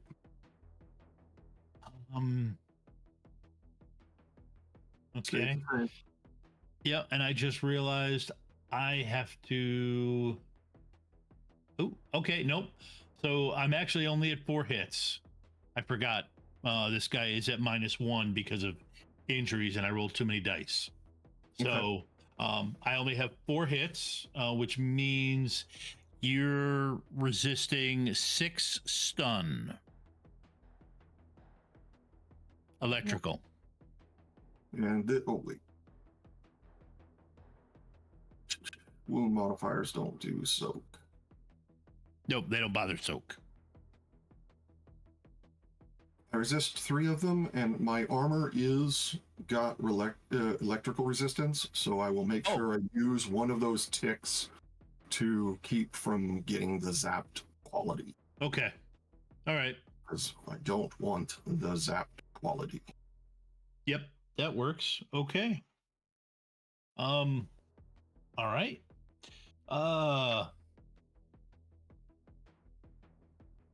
Let's see.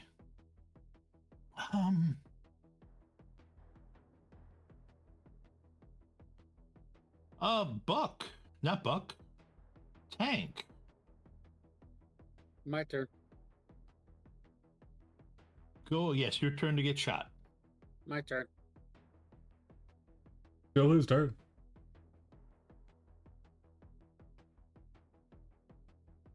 So question, because I got hurt earlier, I used an ability that gave me an edge. I got hurt, and that allowed me to get another edge.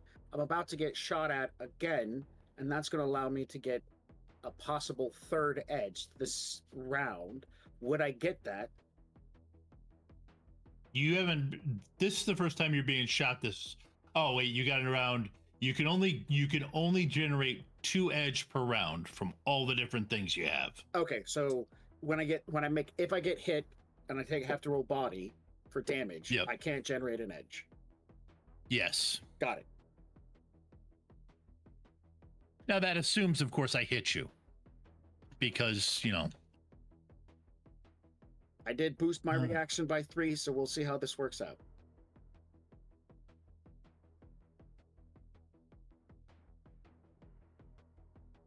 Yep. Okay. That's what I thought. I just wanted to make sure I was right, because of this one is one of the ones you zapped.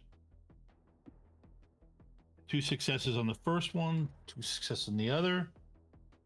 Okay.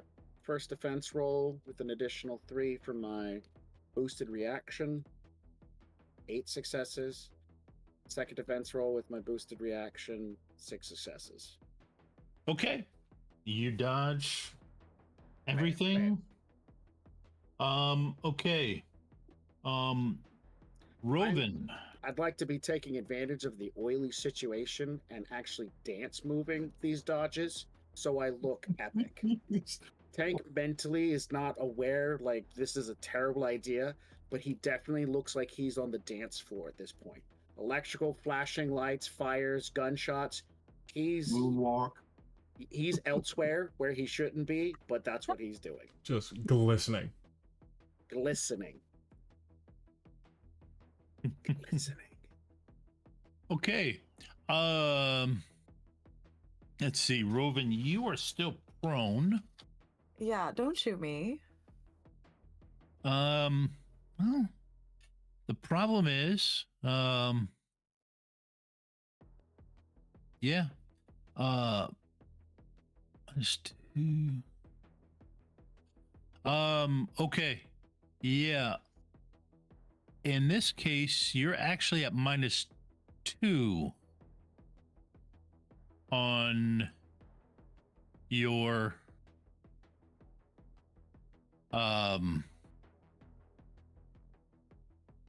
yeah, because you're prone, but they actually line up at your level and shoot you, so you're kind of immobile, so you're actually at -2 for your defense. That's against these 2 guys. But do I get a plus for my spirit friend? Yes, you get a plus Okay. Plus it's for the plus defense 6. from your spirit. Yes, +6 from your spirit. +6 minus 2 is +4. So defense. Wait, you roll first. Oh, that's so many. Why'd you roll that many dice? I don't think you did that right. Yeah, because they took a moment and aimed. I'm skeptical. I'm just being. Oh, I know. Okay. +4. Hey, now what do you say now? Can I? Oh, I have 2 4s. Yep, you could make that a miss. I'm gonna do that. I'm gonna spend 4 of my edge, to move my 4s up. Okay, so now I have a 7, and I would like to narrate that the way that I dance that I also dance because I'm inspired by Tank's dance moves. I want to do that the breakdancing move where you like run on your side in a circle. That's what I do. Okay. Okay. Nope. That I'll let that go. Buck. It is your turn. Seeing that we are now under fire, what Buck was Earthworm.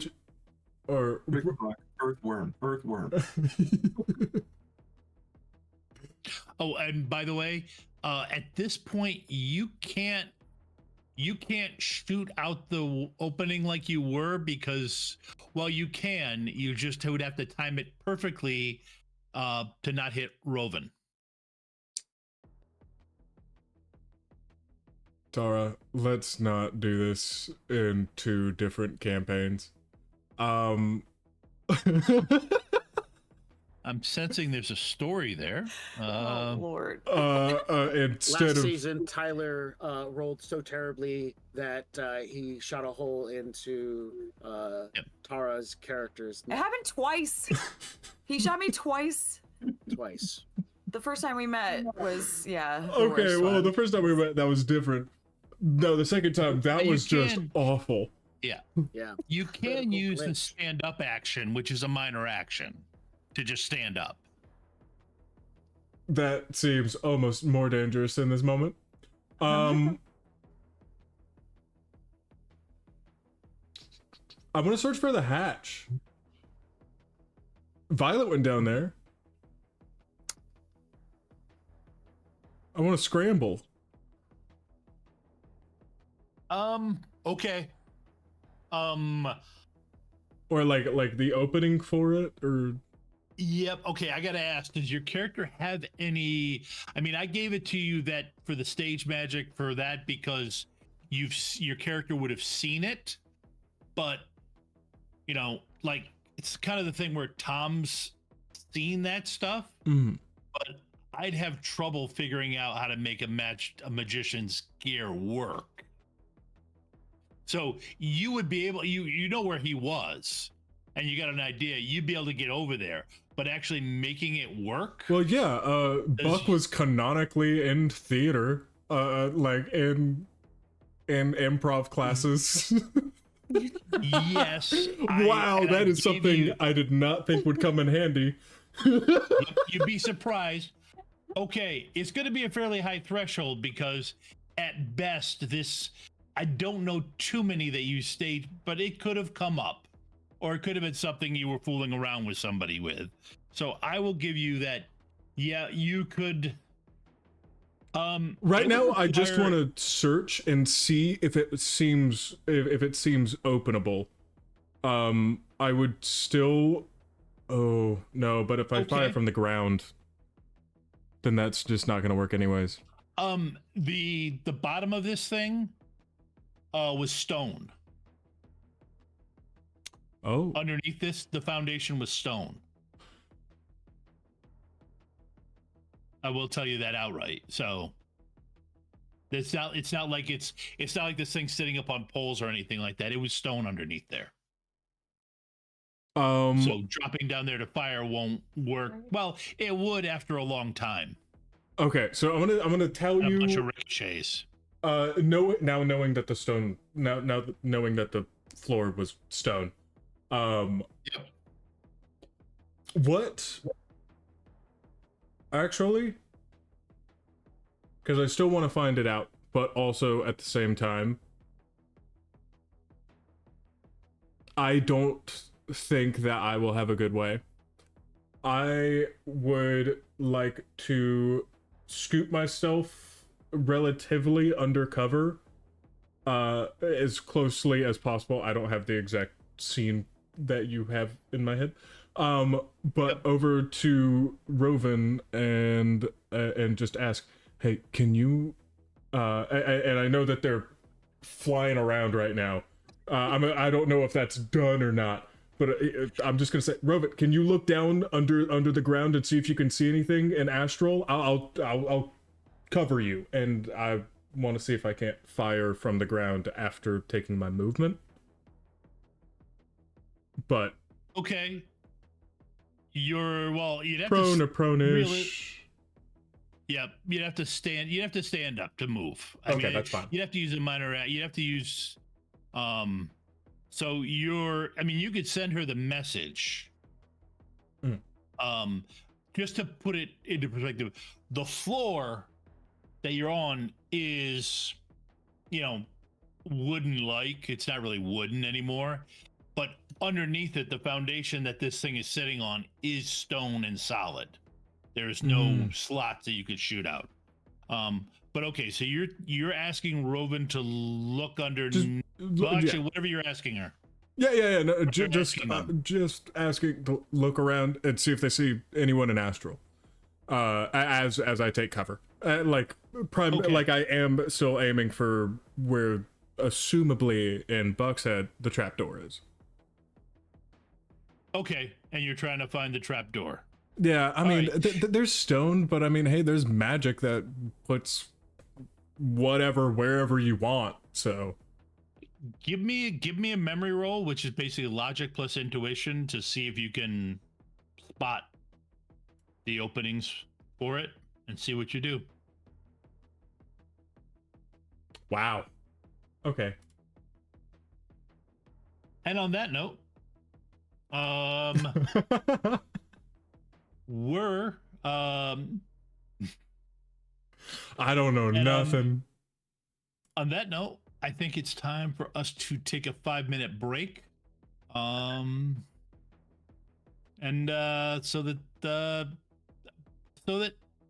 Tyler has a moment to reconsider just what he's done in his life that has caused Roll20 to hate him so much.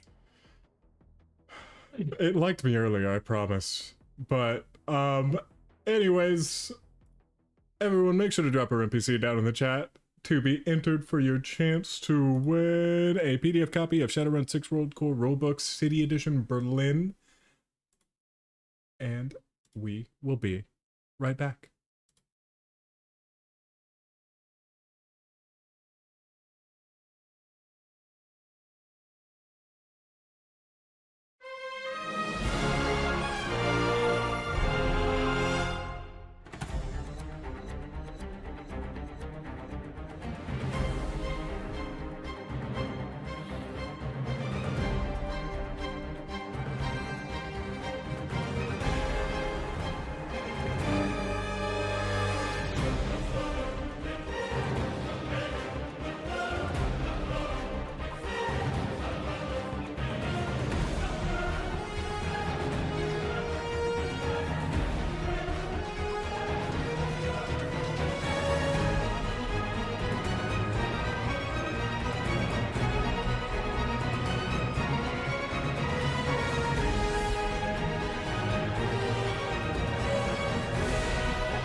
Can I just ask, what does a summoning tea kettle look like?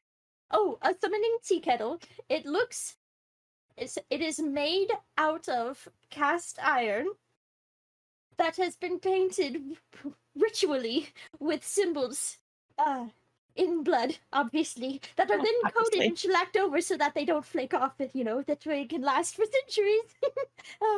And we use a nice clear coat though, so you can see them quite nice, quite clear. We mix in with the blood, we mix in the iridescent paint, so it gives us a nice little beautiful shimmer, especially as it heats up. And as you heat it up, that's where the magic happens, because that is when all of the symbols start to glow and get bright and beautiful.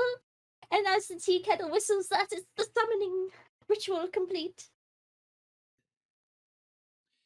If you have an interest in using the summoning tea kettle, or taking part in any of the other worlds in our games, you don't have to have experience. Just join our Discord. And the GMs will work with you and help you find a game you enjoy. The link is in the chat. Ready to level up your cosplay game? Check out the Geek Forge on Etsy. With a variety of props to give your photos that extra spark, you'll find just what you need. Hold magical fire in the palm of your hand, or take a potion to restore your mana. With a large variety of colors, you can choose your own magical flavor for your cosplay. Bring drama to your photo shoots with these vibrant props and more, all available at the Geek Forge. Are you ready to level up your cosplay?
Hello. So, for those keeping score at home, Raptor has faced off against the security team lead, and they're actually about even in terms of damage, or at least damage done to them. Buck is currently looking for a trap door that he may or may not be able to. Well, no, actually, he won't have a clue as to where to open it. He can't see it because Roll20 doesn't like him. Or because Roven is breakdancing on top of it. I can't see past sick moves, Tom. Okay. Yeah.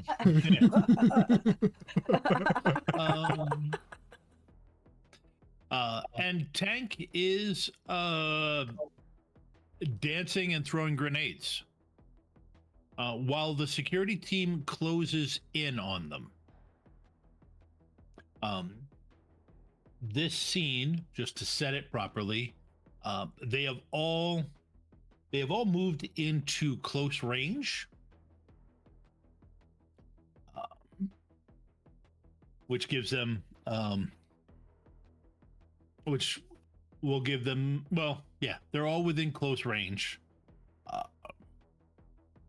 So they are basically up to the edge of the gazebo and shooting through the slats that are there.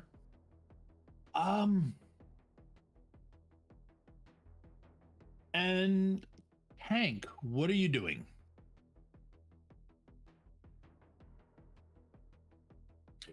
Because, so, yeah, no, I knew. I was like, oh man, I think I'm muted.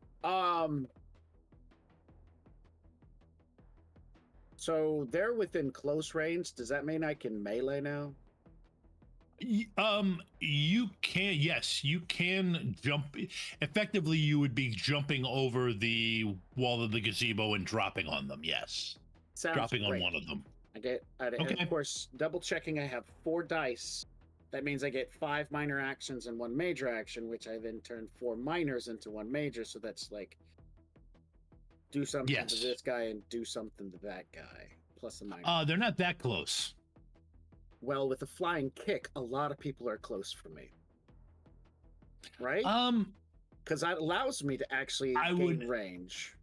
Yes, I would let you do that, but literally they are up. So what I'm thinking is I like fly over with a punch on one of them, like a tackle. I tackle one, then I use my minor action to do a flying kick with a major action to a nearby one. So it increases my range. That's my thought. What do you think? Yeah, that'll be okay, sure. So I want to do a tackle on one. That's the first action. So tackling will be athletics plus agility or athletics plus strength? Close combat. Close combat plus agility or close combat plus strength? Agility. All right. So this is a tackle roll. I don't have any edge, but because this is an agility action, I'll gain an edge point. See, I'd rather have edge bonuses later on for rolls, but whatever. So I gain an edge. This is round 3 of my agility boost, so I have 2 more rounds left of it, by the way. Yep. Hit the submit button. I get 5 successes with the tackle roll.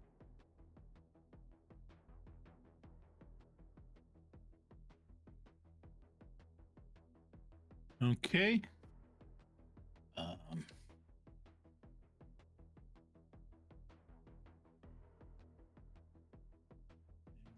Actually, that's this. And that guy has taken.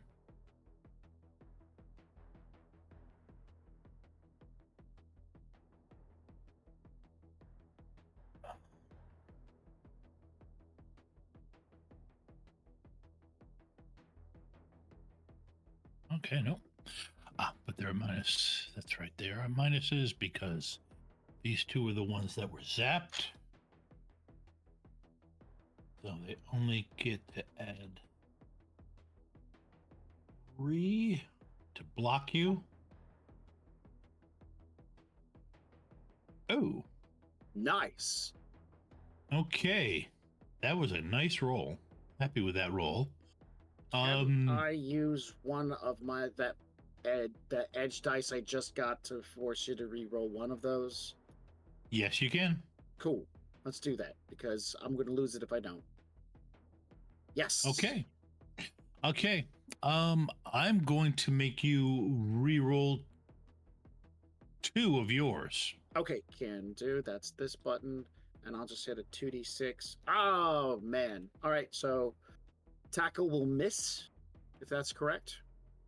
Yep, tackle will miss. Then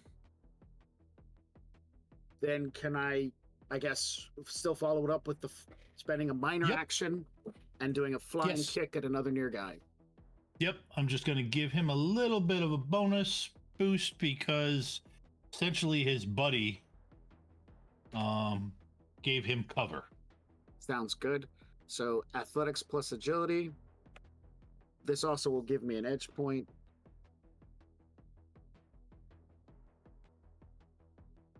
I didn't mean to tap the screen. So okay. This is a flying kick. I'm rolling my athletics plus agility versus a 3. That extends my range and gives me an extra 2 damage to my melee attack for a total of 3 because I'm doing a kick. And now I do close combat plus agility to actually kick him. And this is the attack. So the attack is 3. The first one was to get extra damage and range, and the second one is the actual attack. Yep. Okay. I'm gonna make you reroll 2 of those again. And I'm gonna make him reroll 1 of those because I get the agility dice. The agility edge thingy. So I get 1 that puts me at 2. And he keeps 2, so. Okay. So in this game, does dice go to the defender or aggressor? Attacker. You get attacker. So what was the boost in damage? Because we tied, the kick gives a total of +3 to my normal melee combat, which is punching damage is 4p because of the dermal. So that's 7p damage with the kick. Okay. Let's see.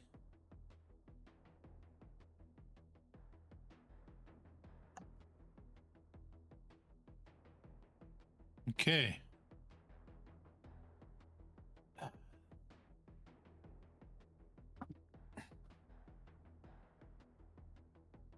Okay. That's total 5p, and I've spent all my actions at this point in time. Yep. Okay. All right.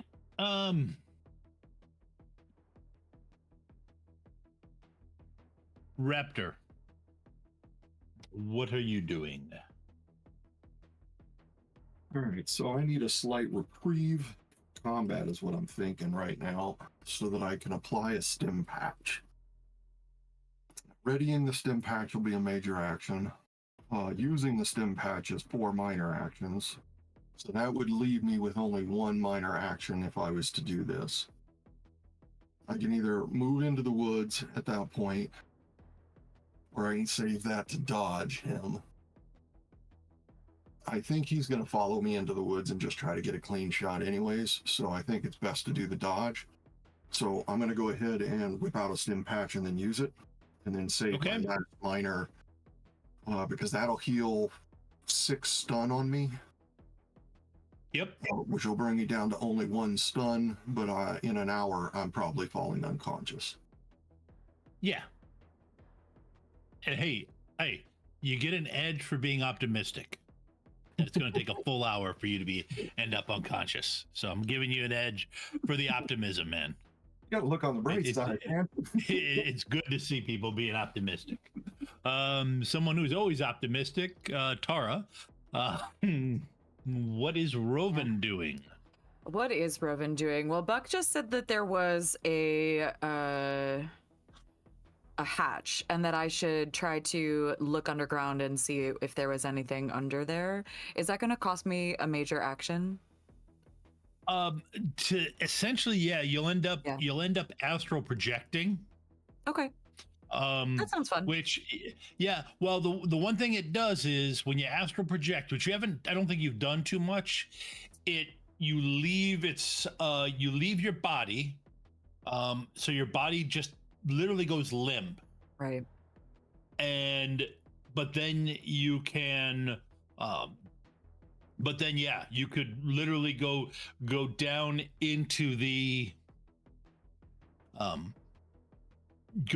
space underneath, and take a look at what's down there in the astral realm, which is a little tough to see mechanical stuff. But yeah, you could definitely do that. It leaves your body without any dodges or any defense. And there's no way for me to just astrally perceive below the ground without doing that?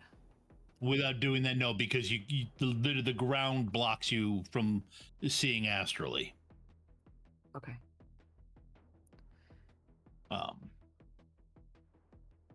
How does initiative break down right now? Who's immediately after Reuben?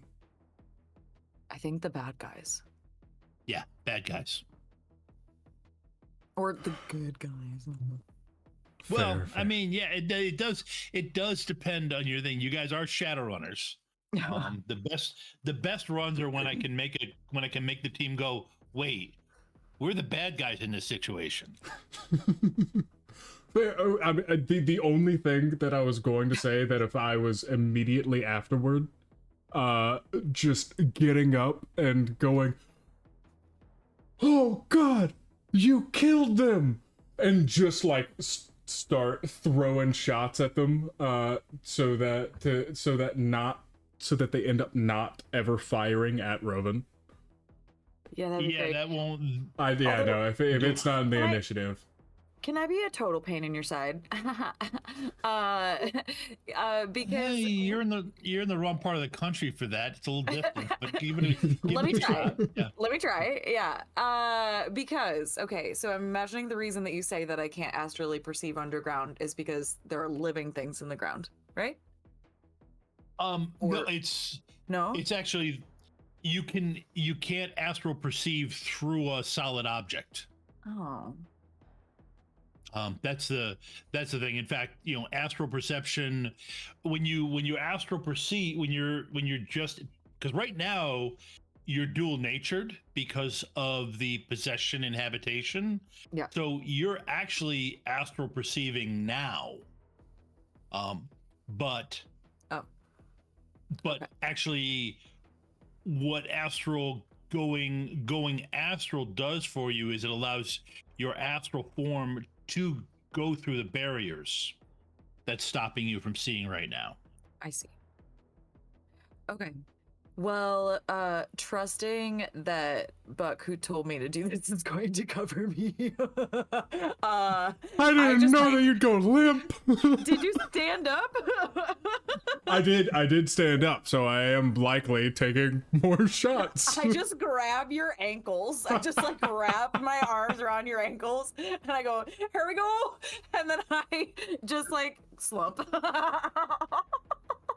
Wait, okay. Can you still have muscle control while you're okay. No, Yeah, unfortunately. That'd be so funny.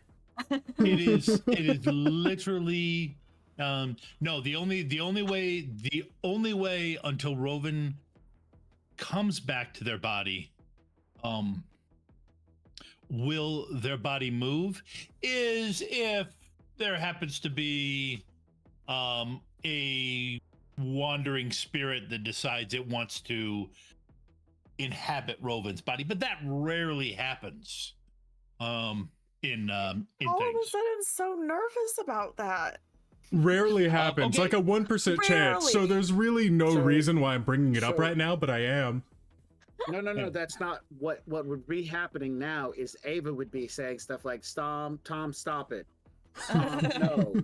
So I will voice my inner Ava. Tom, stop it. Tom, no, not again. Oh, sorry, I got a little bit of text to add to the overlay. 1 second. Oh, good. Good.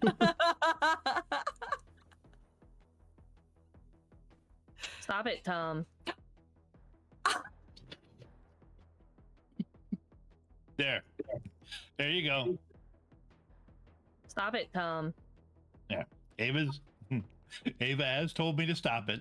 Because Max is right. This would be where Ava would be telling me, stop it. But I believe Ava has actually played in one of the campaigns, where somebody did take somebody's body for a walk while they were away. But all right, so yep, you astral, you Started that way. you astral switch to astral, and I believe astral projection, that's your major action. Okay, I will let you know what you find next round. Great. And okay, so we've got I believe that Raptor was talking about dodging.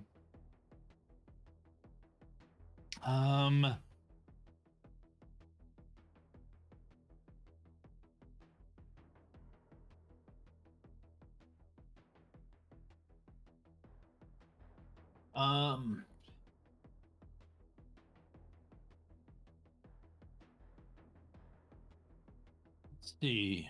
That was yep, he didn't hit. Okay, so I got 8. oh, okay, yep, yeah, you dodged nicely. So that's kind of embarrassing, actually. Let's see. Okay, let's see. You're blurry. My blurry.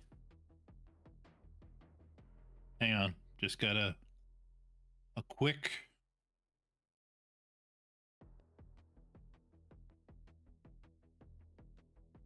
There we go. It's fixed. Yes, okay.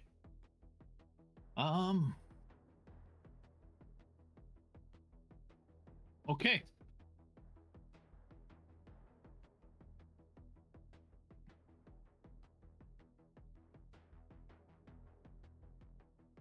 Let's see.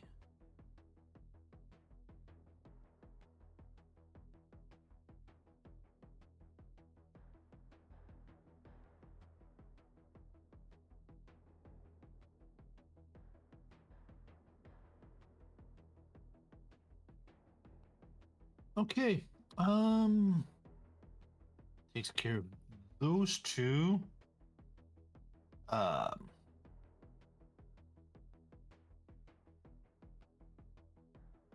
And Buck, give me Good timing. Sorry, someone was at the go ahead door. and give me a defense roll. Oh, delightful.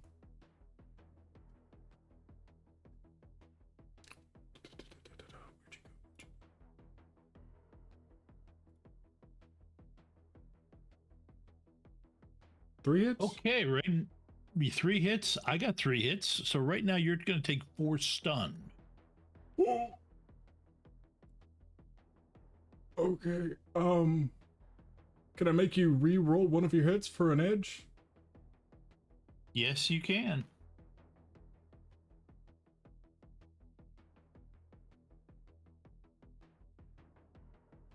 Okay. Okay, thank goodness that was my last edge. All right. All right. You got that. So, and now for the fun one. Oh, I used my edge on not the fun one. No. Oh, no. Trust me. This. You don't have to worry about that. That's the only one that's coming after you. The fun is with Tank. Let's see. How good at close combat are these guys? I haven't Yeah, okay. So Tank. They are going to bash you, try to bash you. Okay. I have no actions left, so it's all my defense. But I have boosted my reaction by 3 dice pool, which I have for another 2 rounds. Yep.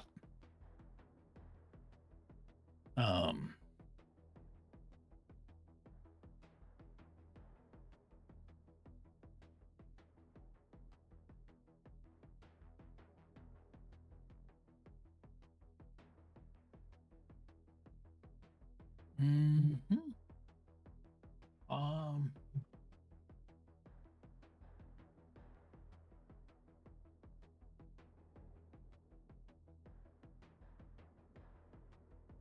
Oh wow, that took a bit. All right, first one is 2 hits, second one is 4 hits. Response to the first one, I imagine being the one that I tried to tackle, I get 5, and the one that I roundhouse kicked to the face is an 8. Okay. All right. So you are mixing it up with those 2? Yep. I forgot that actually works out because I don't have. Well, no, actually, I didn't have to worry about it. That one just had more modifiers than the other one did. Okay. Buck.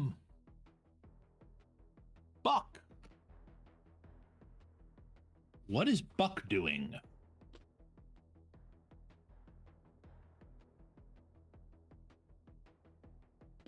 Buck is chewing. 1 second.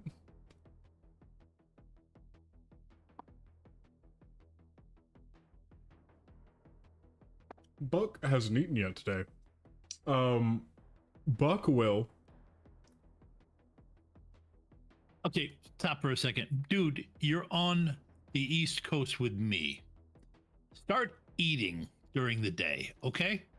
It's not supposed to be a work. Okay, hard agree.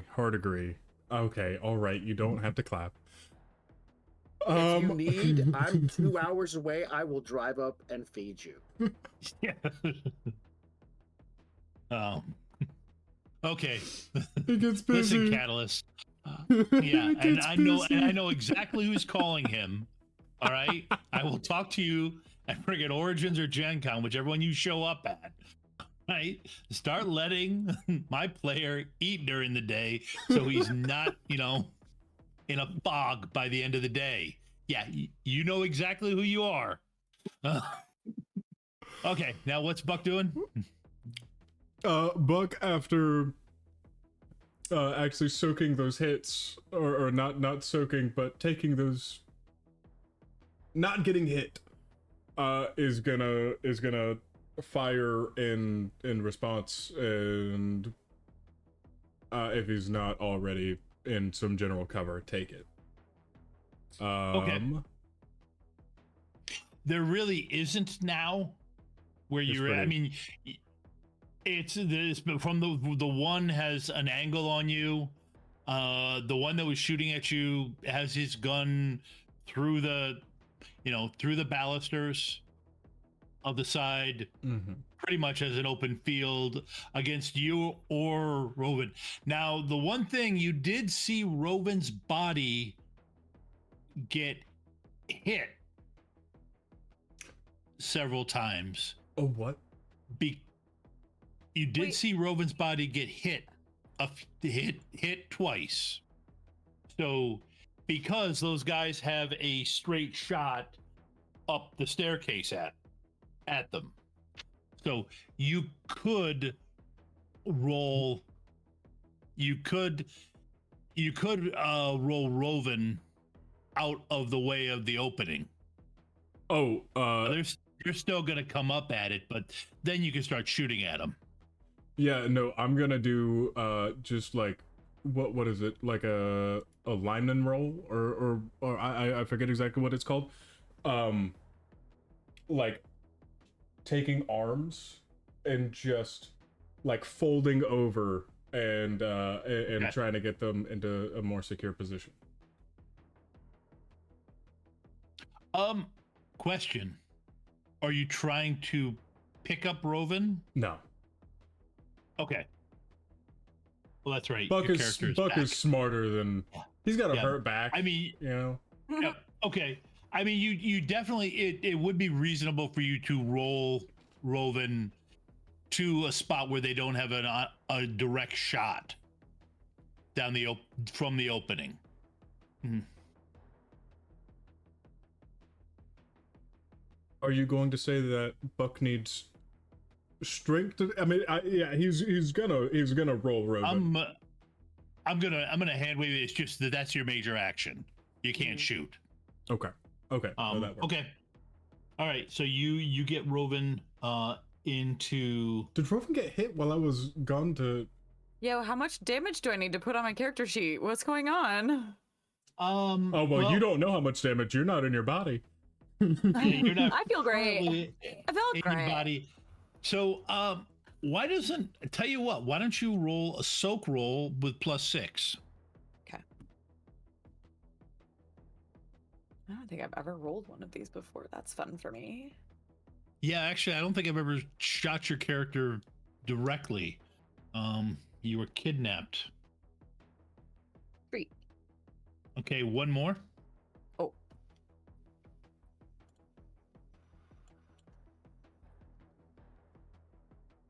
One. That seems probably not very good. It's could be problematic, yes. Mm-hmm. But we don't necessarily have to worry about that right now. Because well, let's see. Actually, we got. I have stun already on my sheet though, but is that from the last session that I was in, or that would have been the last session? Yeah. Okay. Yep, you can reset that. Thank you.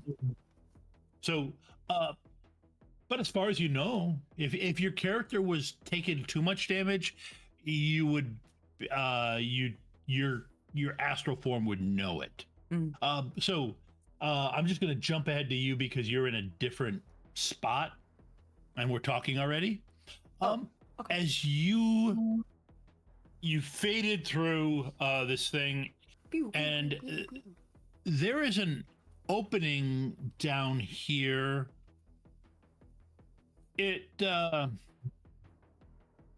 Well, first off, there is no life down in this section. You do see what looks like well, actually, yeah, you would have seen it. You do see some blood that has Violet's astral signature on it. That is near another opening. That is right underneath. It's tough to be sure, but you're pretty sure it's where they dropped through. And then there is another tunnel that seems to go down. Don't know why I keep dropping Ava's characters down tunnels. Yeah, tubes. Yeah. It's okay. She already approved of the image that I used for so.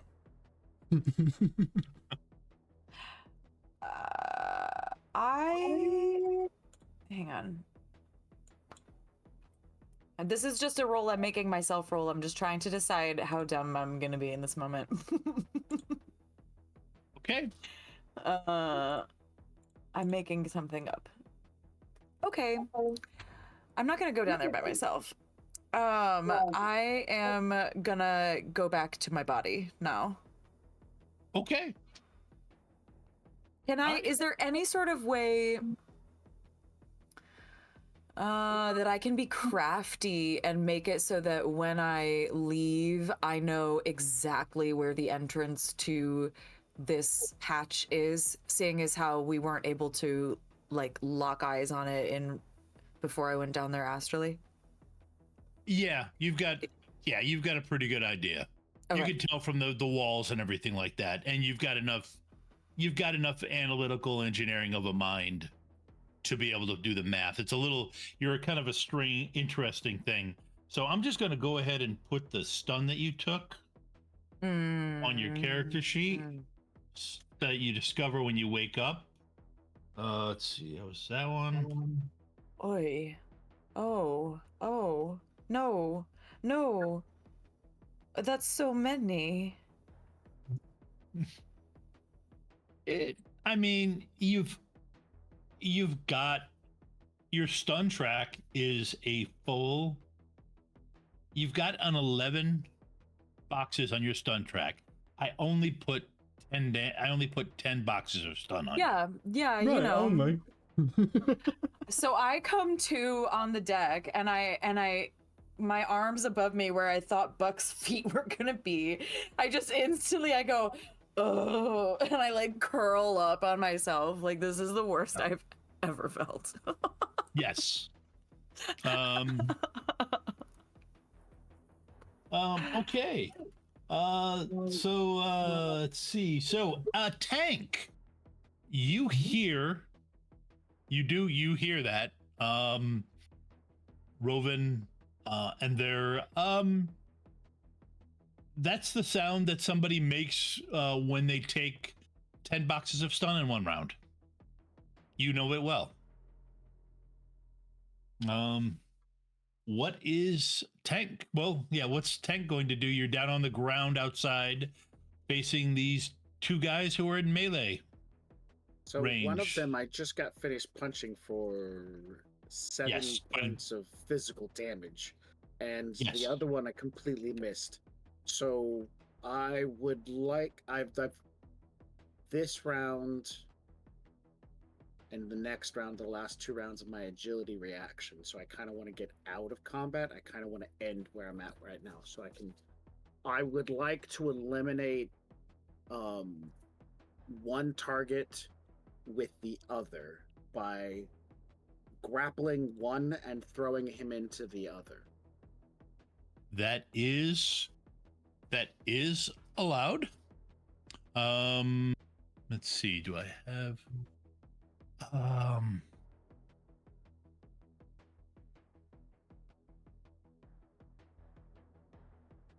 yeah, that is allowed. That let's see. That is the throw person. So you've got to grapple the person first. Check. So close combat plus. That's close combat plus agility. Grappling guy that I kicked really hard because he's going to have the greatest negatives. Yep. Goodness. Okay. So this guy, so that takes him down into -2 territory. Already -1, so he's at minus. Yeah, that's right. That gives me an edge for this grapple. Okay. Actually, yeah, there's no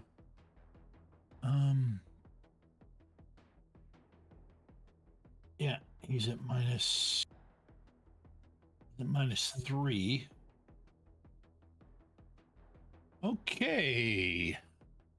So you have so you have him grappled. Cool. So for your next action, you can do a throw person. Okay. You have to make a close combat plus strength versus my strength plus reaction. Okay. And is that a major action then? Yes, that's a major action. I would like to feint the other guy, which is a close combat agility minor action that I can do. I make a close combat plus agility, I beat 3, and he loses 3 dice to his defense pool. I would like to do that prior to throwing his friend into him. Okay. Go ahead. All right. This guy +4. Hit submit. I'm successful, which means he loses 3 to his defense dice pool. This is only usable if I'm using a close combat attack. Yep. Technically. Okay. So, all right. So I will give you that you fented. So I reach over, grab him, start to kind of like do like this and throw him, and he's like, oh, and then I go, and instead whip him around and swing his friend like a baseball bat. Yep. Okay. Go ahead and give me. Close combat plus strength. Yep. It's close combat plus strength. So I did an agility test to grapple the dude. I got an edge. Do I still have that edge? Yeah. And then I just did a feint attempt, which gives me another edge because it's an agility athletics. Okay. Yep. Yeah. So that's You still 2 have edge. it. I can't get any more edge this round. I would like to spend those 2 edge with this body tackle as a knockout. Can I do that? No. Okay. Well, wait. You got the 2 body tackle. So you're trying to do the throw and use it as a knockout play. If you want to completely. Yeah, this isn't an edge action. No, wait. Sorry. No, you can't. Okay. That's fine. In fact, because I forgot, throw person is an edge action. It does. Snoot. How much? So don't worry about it. You're fine. You've got enough edge. You'll all be out of edge. You doing it. Okay. But go ahead and so Close make your combat strength. Yes. Bam. No Versus- other modifiers. I hit the button. I got nothing. Can someone throw some edge my way to help out?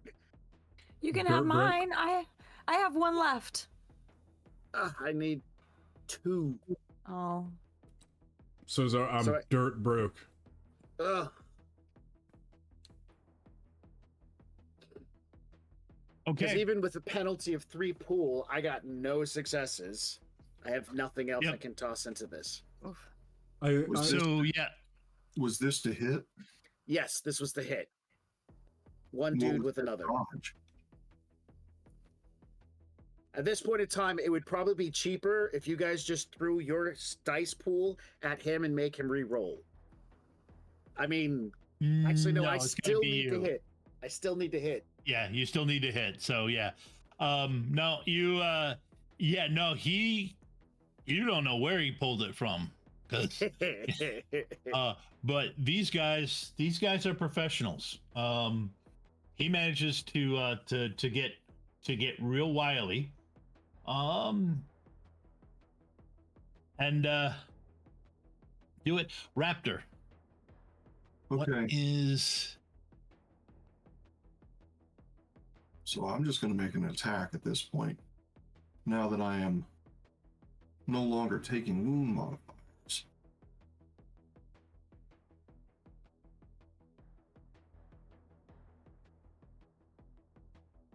Got 3 hits on him.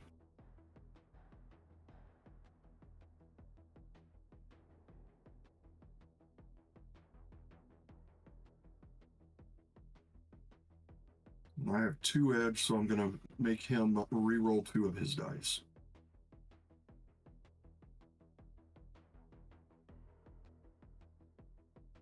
okay? That's 6, 7, 8 P after modification, unless he spins that- edge. nope. He's yeah, just yeah.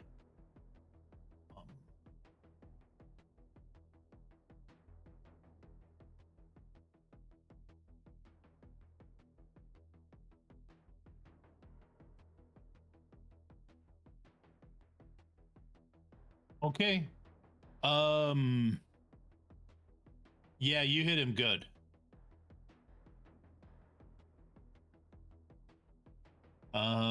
Yep, that stim patch just hit the spot. He did not soak enough, and he'd already taken enough time from Dan Buck. So, can I get a free action? Now that I hit him real good with that monofilament whip, and look at him and say, stand down. Or this goes deadly.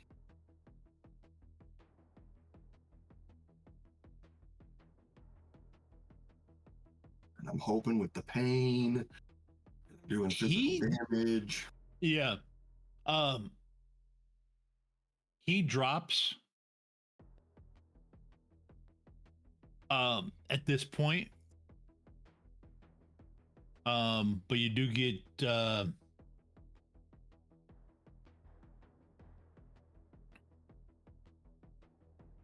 but yeah, you do get one of the other guys'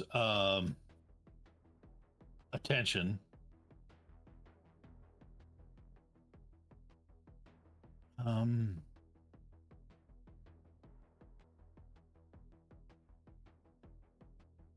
Okay. Let's see.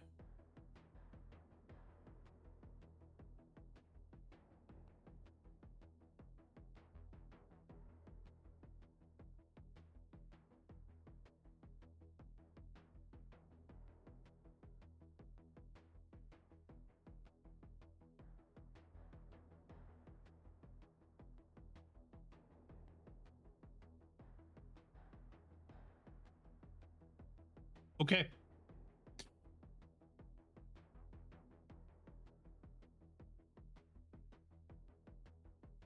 Is this like an opposed test?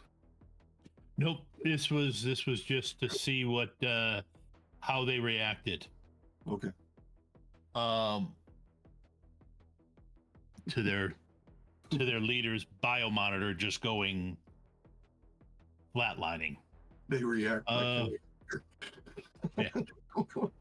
And I didn't roll well. Okay. All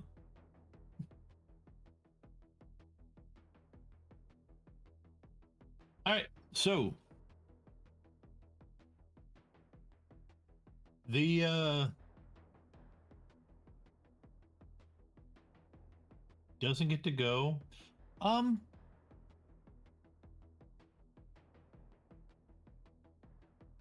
Buck, go ahead and give me, not Buck, Raptor, go ahead and give me a defense die. Two defense rolls. Is this something that I would be dodging against, or? Yes, you can dodge against if you still have it. Yes. Oh yeah, I've got 2 minors, so we're going to be dodging. Yep. So for the first one, I got 7. And for the second one, I only got 4.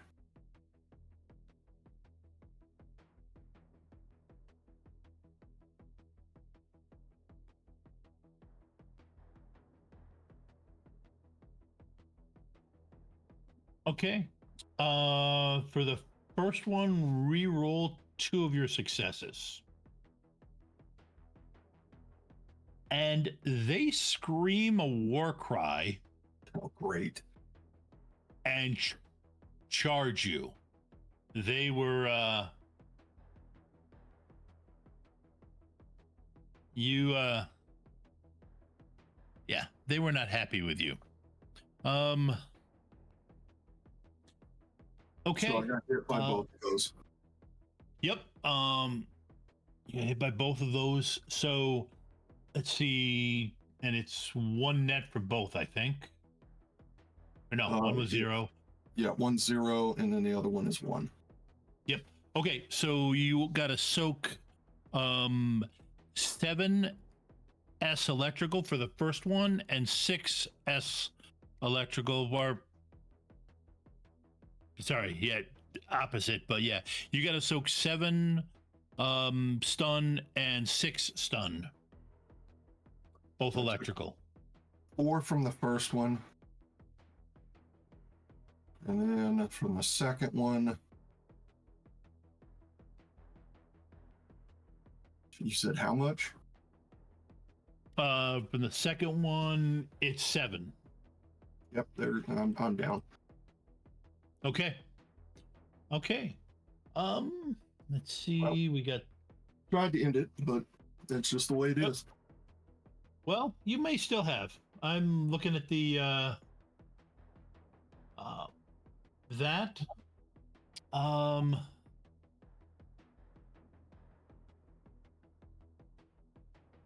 Let's see.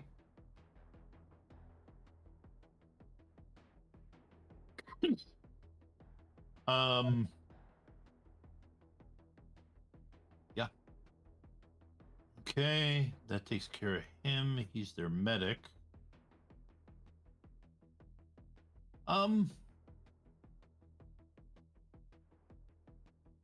Buck, not Buck. Okay, second time you've done that. Tank. I don't know. I just feel like hitting Buck. I'm not sure why. Yeah, no, that's what it feels like. Yeah. Tank, you get to roll close combat plus strength as the guy you're holding tries to break away. Okay. When I grappled him, did that do any damage to him? I don't remember No. if grappling does damage. Okay. Not unless you start. In this case, you were just grabbing him to throw him. Right. Oof. Oh, that's a fantastic roll. I think that's one of the best rolls I've ever done before. Yeah, close combat plus strength. I'm just gonna roll it for the heck of it, but this guy's already taken. So this guy is at -3. So, well, he doesn't critically glitch. Right. So yeah. So he doesn't, but his friend, however, does try to hit Tank. And he's not that hurt.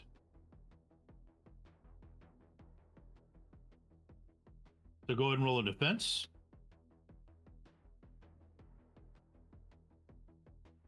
All right. Bam. Bam. Sablam. Okay.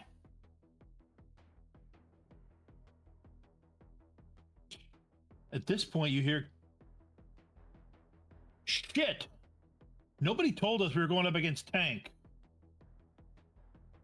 Oh, I feel special. I feel noticed. Should I use this guy like a pair of nunchucks and try to beat his friend up, or should I continue with? Okay, nunchucks it is. Yes. Yeah.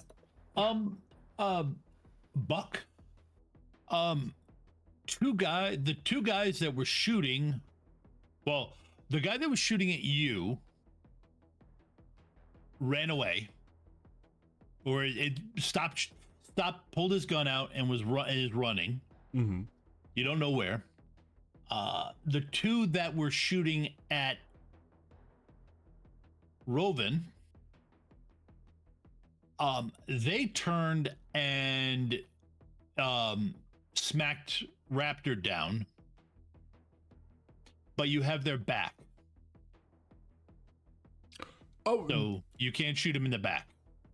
Yeah, no, absolutely. Now that I've got Roven into a safe spot, yes, I am firing off. Okay. Go ahead to finish out this round, and before we go on break, go ahead and give me your shot. So, last time I didn't roll heavy pistols. Do I need to? I get kind of confused about guns because, sorry, my Shadowrunners suck with them. Yep. Go ahead. Not this one doesn't. Go ahead and just roll the sliver gun the same way you did last time. Oh, okay. Just making sure.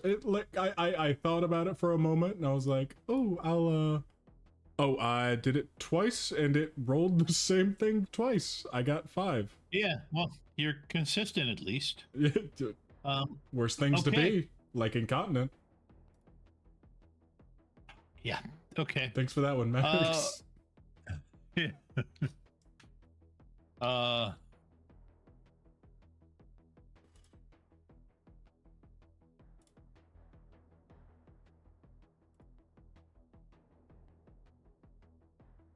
Sorry, give me 1 second.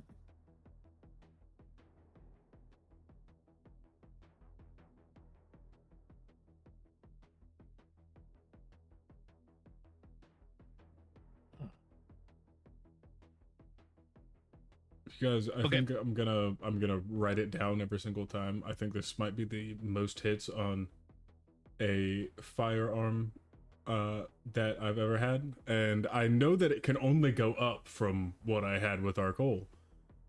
Oh. Ooh. Okay. Crap. Yeah. Buck's got it. Yeah.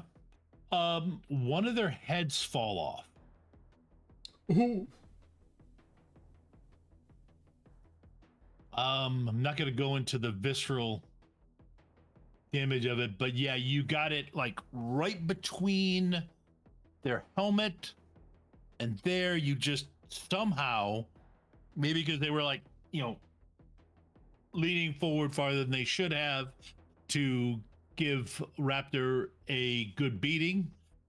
But yeah, you got it right through that soft spot, and those slivers just did a whole mess of damage, and the guy's head rolls off. I know I said we are going to go on break, but we're going to take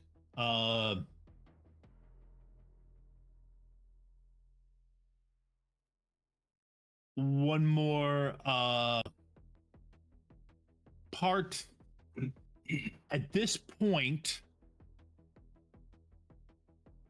well,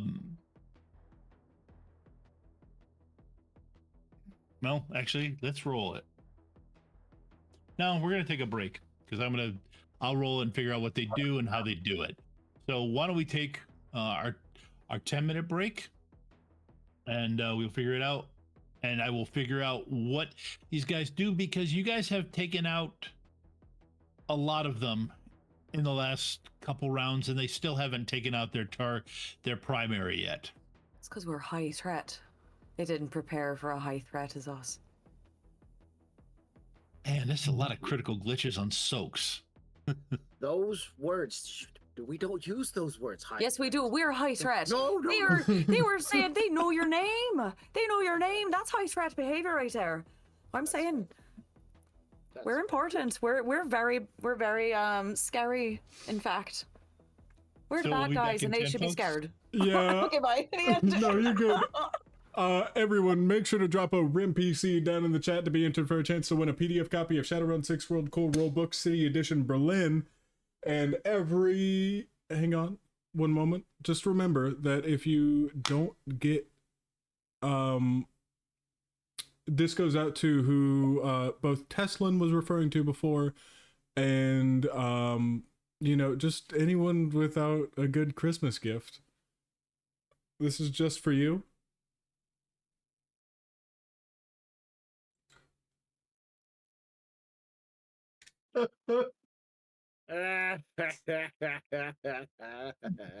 We'll be right back.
Can I just ask, what does a summoning tea kettle look like? Oh, a summoning tea kettle. It is made out of cast iron that has been painted ritually with symbols in blood, obviously, that are then coated Obviously. and shellacked over so that they don't flake off. That way it can last for centuries.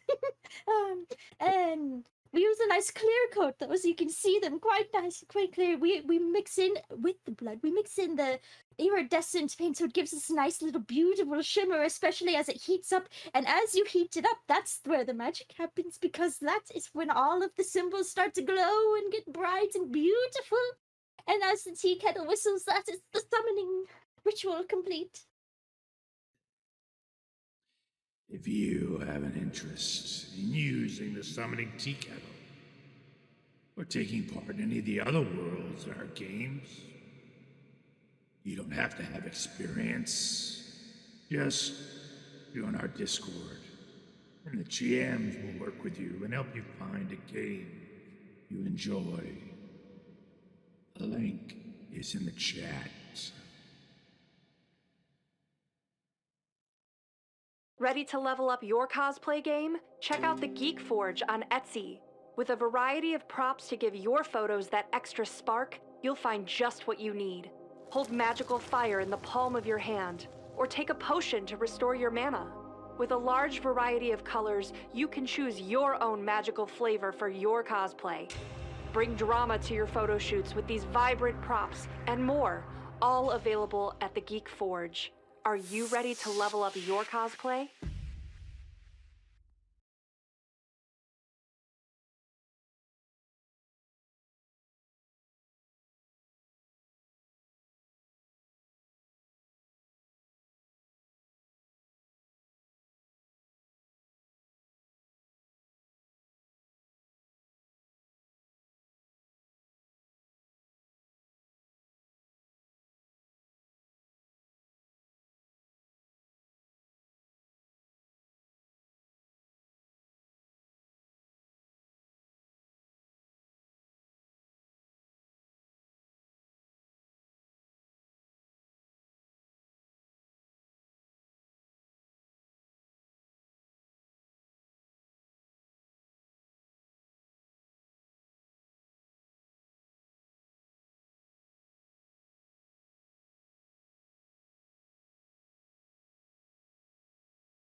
92 times.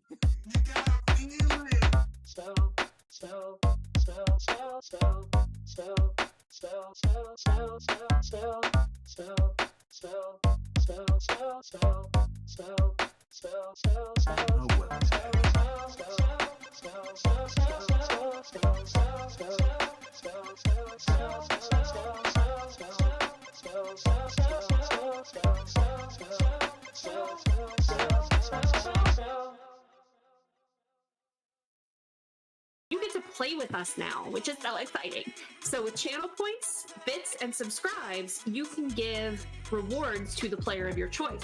So how to do that is, no, not Bob.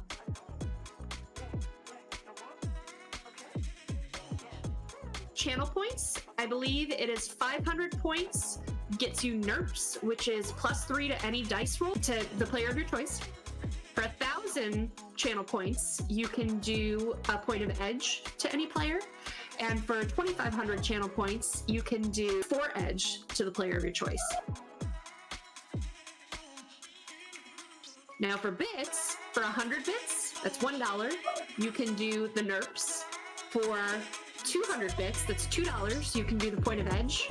Or for 500 bits, that's $5, get 4 edge to give to the player of your choice. And finally, again, the subs, if you subscribe, you can give 4 edge to any player.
Hey everyone, this is your last chance to drop a Rem PC down in the chat in order to be entered for a chance to win a PDF copy of Shadowrun 6 World Core Rulebook City Edition Berlin. We'll be doing a nice little spin at the end, but let's get right back into it. Hello. Thank you for sticking around. Okay, so this is the critical moment. The security guards, the security team that are trying to take the runners are 2 down. The runners have 1 down and another pretty much ouchied. So anything can happen in this sudden death round. But we will go right back to tank. You have one of your guys beaten up pretty soundly and grappled. He was unable to break free. What are you going to do with him? So this is the last round for those other boosts, but I need to boost my strength, so I'm going to use a major action to boost my strength. Okay. So here's that roll. 3. My strength goes up by 3. Now, while my strength increases, I'm going to be utilizing the injured individual again, still as a weapon of choice. I will like to feint the guy I'm trying to whack, he's on point, so I'm going to feint him again, so he loses 3 dice from his defense. My strength is boost, and that's where we're going to start at. So I'll get an edge from this agility roll. I'll get the last use out of my boosted agility. I get my 3. That means his defense goes down by 3. And so then I melee wield his friend like a nunchucka. Okay. So technically the thing he's doing is called throw person, which is a grapple action. It is, for those interested, it is in Shadowrun Firing Squad, which is essentially the combat book. It's got a bunch of interesting attacks, which I didn't get to use against tank this turn, but I am looking forward to using them in the future. Go ahead and roll your attack, and I will roll 3 plus 3. I'm at -3 from this guy's just all of his ouchies, and he's still got a bit of zapped on him. And it roll reverse this time. Tank has hits. I do not. Okay. I don't know the damage code for a person.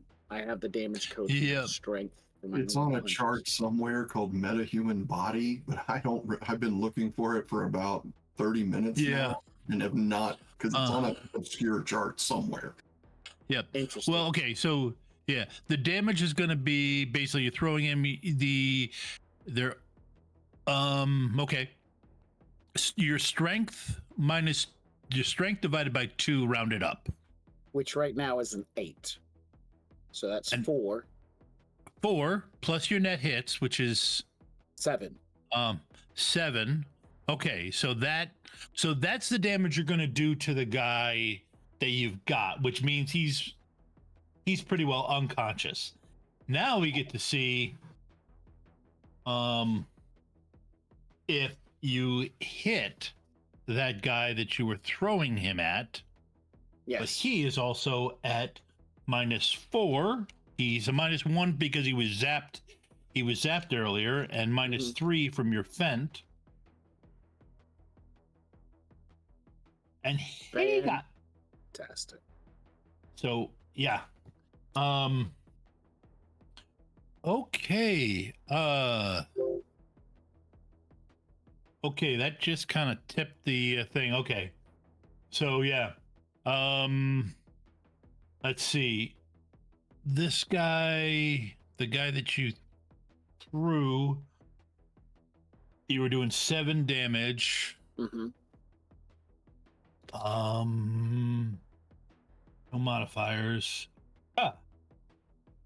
So Wow. he's up to 14 boxes of damage, and he only has 10. So he's 4 into over. Oh, yeah, that's nasty. His biomonitor, you can hear his biomonitor going off. The other guy is pretty much hurt. But yeah, you hear a nasty crack sound.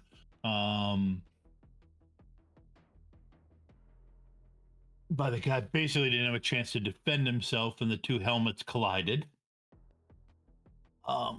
Okay. Roven, you are next. You can see you're ouchied. You're lying there, and you can see right now 2 guys over top of Raptor. You get an image in your head of you quickly flowing over to them and grabbing one of them in a watery, crushing embrace as a suggestion from your spirit ally. But did you have a specific thing you were thinking of doing to them? Stop being so ouchied. But I need a clarification. Did I really hear the I didn't realize it took so many actions to use a stim patch. Is it really going to take me 2 whole turns? You said 4 minor actions to add it? Is it one? It took 2 major actions, one to ready it, and then one to use simple device. Or at least that's the way I have always done it. Tom may rule it differently. No, that's fine. But I do have a question though, because technically command spirit is a minor action. Yes. Right? So yeah, you I could do that and heal myself with a spell? Question mark? Healing your spells takes a long time. I can't cast a spell? You can cast a spell, take time. But healing spells actually take time. Why did I think that it was instant? No, they're not. They're I'm trying to think what the yeah, okay. I guess I didn't realize that. I don't think that okay. It's probably, you know what? It's entirely possible it's not written well. It's not in the spell itself. I think it's in the healing section where it's covered. But yeah, you could tell your spirit to engulf the guy. I would honestly, for the stim patch thing, I didn't realize it at the time, Raptor, but I would just put it that, you know, you're expecting to be combat, so grabbing it and slapping it, it's just a stim patch. I'd put that as if you spend a major action on it, that's enough. I didn't realize what you were doing at the time, so. Well, for now, I guess, yeah, I'll just cradle my head and tuck myself further under the bench and just say, Jesus, take the wheel. And that's now what I call the spirit. That's now what I call the spirit snake. His name is Jesus. Jesus, take the wheel. Okay. Go ahead and give me 12 dice. Roll 12 dice. Okay.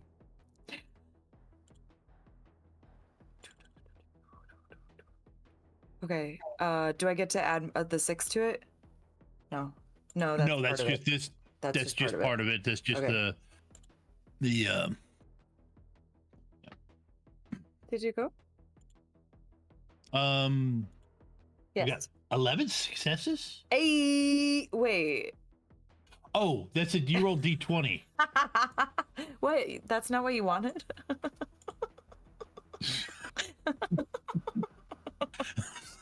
It's like 4 successes. What the? Oh, I forgot what game we were playing. I want to know what Tara. I want to know what game you're playing. I think I want to play that game. I'm inventing it as we speak. I'll let you know when I figure it out.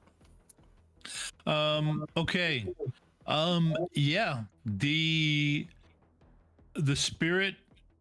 You could feel the water flowing over the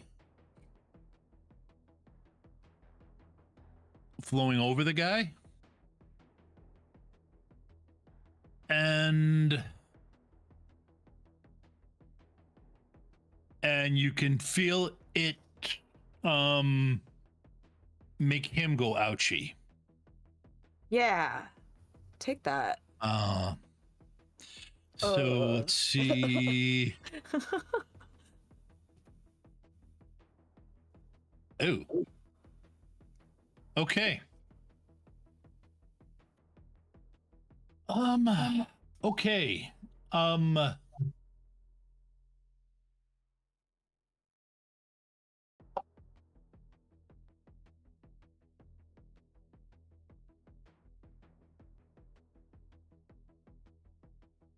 Buck.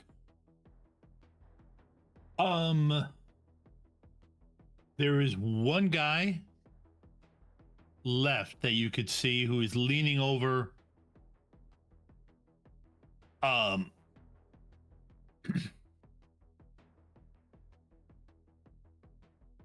who made it to the leader, or he made it to the first guy that Raptor was fighting, and appears to have slapped something on him.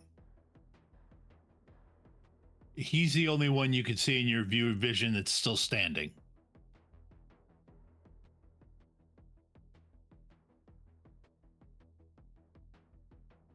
What are you doing? I rolled it. Oh, okay. I got 4. Okay. Soaking it. With a steady hand and a stoic face.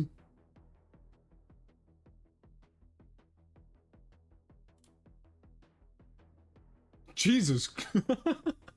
Oh, I wasn't talking about the snake, sorry. No. Wow, your soak rolls for Roll20 have all seem to become the same number here recently. Yeah, they're not good. He's... Okay.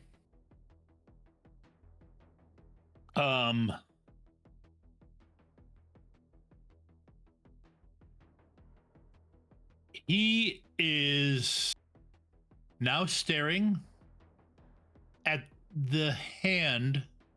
No, I'm sorry.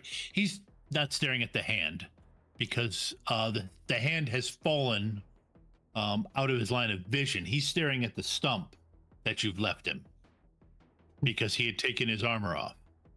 He'd taken his glove off to apply the stim patch.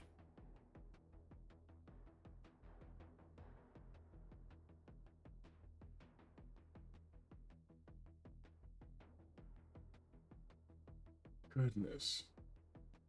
I don't think that's going to be working anymore for him. The stim patch, that is. I guess the hand as well. Quiet. No, stop. We're gonna just take a moment and just contemplate where my plans for tonight went. Okay. All right, I'm back now. All right, so The death of an it's- outline. I love it. Okay, Buck. Not Buck. Man, every time don't I do it? Tank.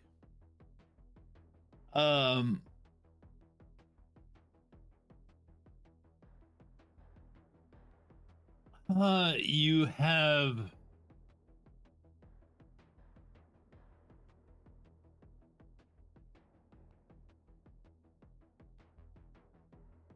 wow.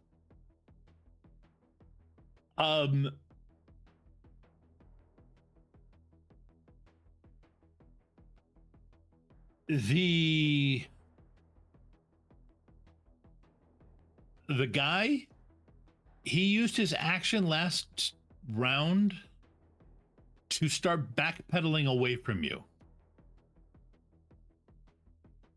And you hear something about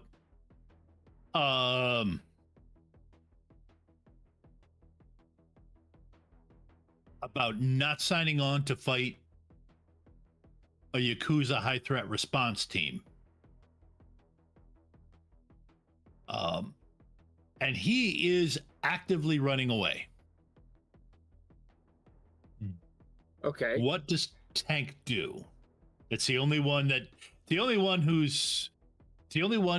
is still the guy you use as a weapon. His head is tilted in a manner that you're that in your experience you don't get back up from. Slap Patchy, he'll be fine. Yeah, sure. I mean, he's just in 5 over. He's just one overflow box from dying. Okay. Then there was the dude who was over his boss, but didn't. Well, you can't see him. He's on the other side of the gazebo. On your side of the gazebo, there is the guy who you used as nunchucks, who's out. And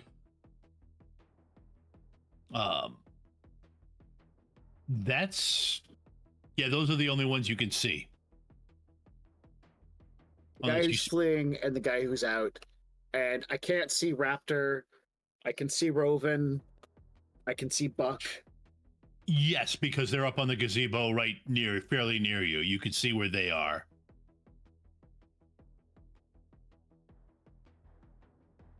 Okay, then I will ask, do we need to interrogate any of these guys?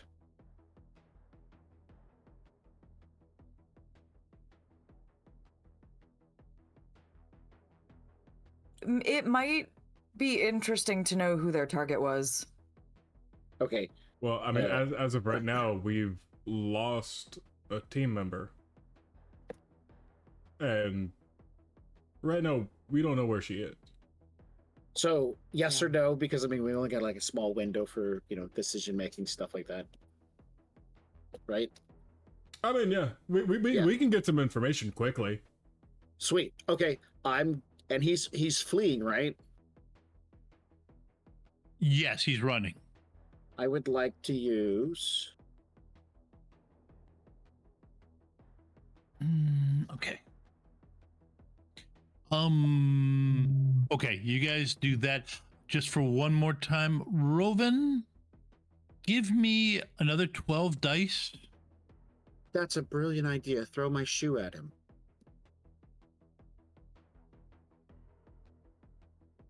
Okay. Let's see. Sort of.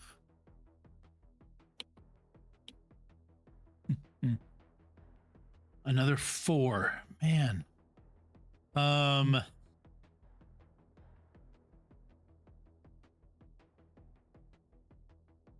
Rank plus 4, but then minus.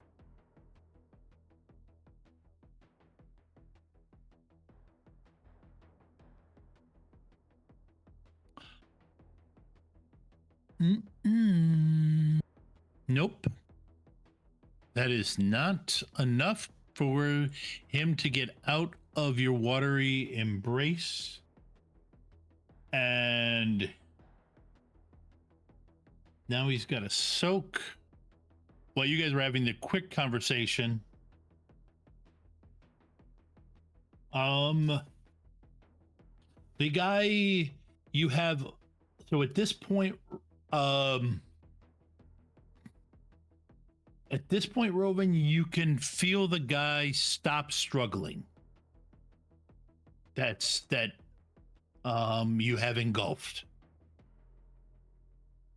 At the end of this discussion, you feel the guy, he's still alive most likely, because the being engulfed by water only does stun damage. But he is out cold. Okay. Is Tank still having a turn? Yeah. Yeah. Do you want to let me know that you got somebody? Okay. Yeah, I would. If I can. I wasn't sure if I could. I would, like, having this conversation with Tank. I would, like, direct him towards you. I almost imagine him like Weekend at Bernie'sing through the air, and then he like walks over to you almost and like sits up and, you know. Yes. Okay. Yep. You get this column of water floats over to you. Yeah. And then he drops at your feet, Tank. No, I want to hold him up. Can he just stay held up so he can be upright? Yeah, he can be upright, sure. Because I want to keep him in a grapple. So when he wakes up to answer Tank's questions, I still want to be engulfing him. Okay.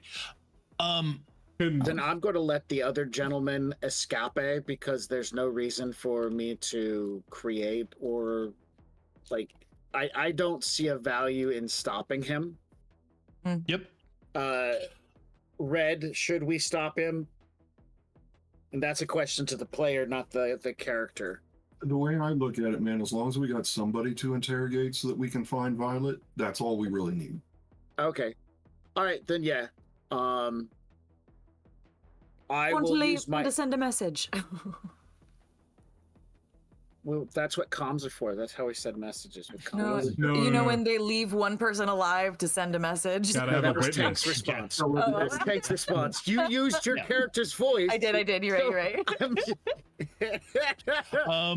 Okay. But my action will be pull up one of their stun pistols, like the guy whose neck is in that funny position. I will take his his pistol with the gel rounds out of it. Make sure there's one in the chamber, and fish the guy out of the floating water. Oh, no, better yet, I will go find Raptor, because he's out of line of sight. So I want to just go over, find Raptor, and administer the only life-saving technique I know, CPR. Okay. So what so as you're having this conversation, the guy that's missing a hand, he does run off. He ain't doing much now, or at least half as much. Yeah, he's missing a hand, so I use the water to puppet the other guy to shake his fist and stay gone. Okay, you can slip a slap. You're out of combat now, so you can slip a stim patch on yourself. So here's the question: are you guys gonna hang around here? You're gonna try and is anybody going to try to wake up Raptor with a stim patch? he's got like several of them on his body, right? Okay. He's wearing Will kill me. sleep masks of stim patches. Yeah, right now I will get a natural healing check right before I'll take 7 more stun from the first stim patch that I got hit with. Now, in between the time of me taking that natural healing and taking the 7 stun, we may be able to do a stim patch in there, keep me up for another hour, and then I'll take a nap for a while. But it's a kind of one of those dances right between the lines of the rules and not killing the character. Well, I guess here's the question: are you guys planning on staying there? No. Or are you gonna get back to your vehicle? We gotta go. That's why we got this guy to interrogate him, so we can find out where Violet is. Okay. Okay. You know, yeah, once we get into the van, too. If it comes down to it, there's no reason to treat everyone here. We know where it is. If we need to come back here, like this is the only way back down, then we can come back. Yep. But nothing fruitful. Exactly. Once we get safe into the van, I can astral project back down there. Yeah. Yep. Well, you also at that point you can also heal. You can also heal Raptor. Oh, you want to heal Raptor? That's top priority. Is he awake yet? It'll take me a while before I'll go up. Yeah. Oh, all right. He would be, but I think we hit a nice spot, and this will give me a chance to talk to Ava about how Rovan is going to react, because she believes that guy that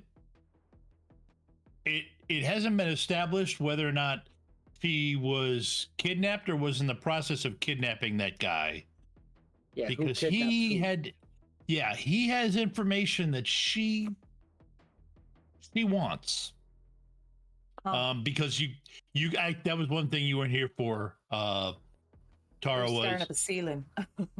Yeah, well, but you did hear, because there was speculation by you guys what was in the case, the briefcase, and Ava and Violet, blurted out in a kind of a desperate voice, because Violet's been was a little bit frayed the entire mission. And she blurted out, is this, has to do with curing infected? And that's when everything just happened. Including the guy deciding to take the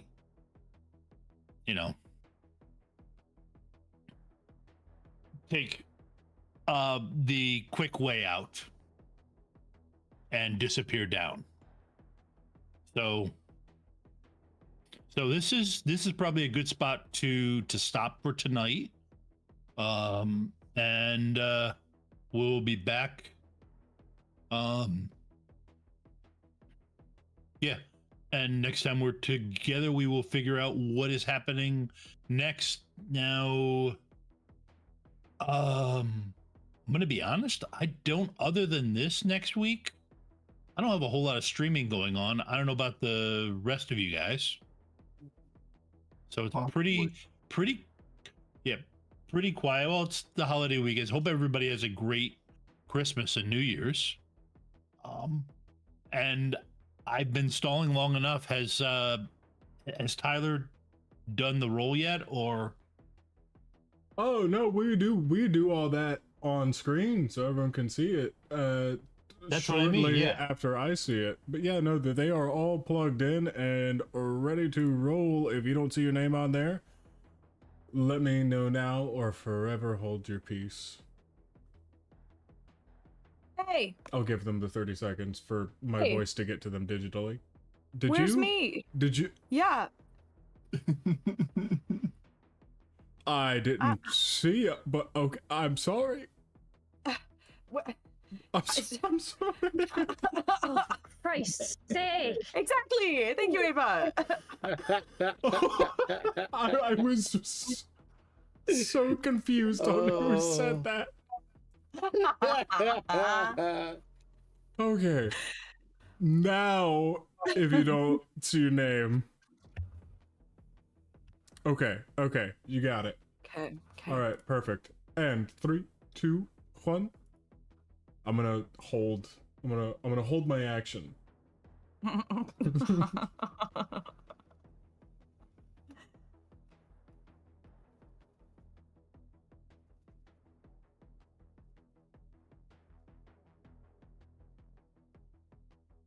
Let me know. Oh! There we go.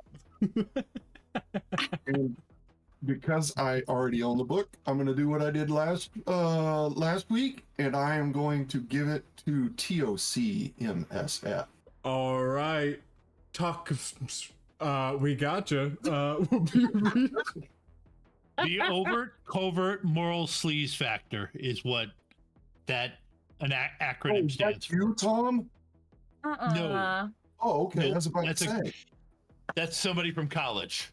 Oh, okay. That's somebody I knew in college. Then they're going to get the book. Yep. Sounds good. Make sure. Oh, and perfect. Your whispers are open. Okay, never mind. Yep. All right then. Again, thank you guys for a great fun game tonight.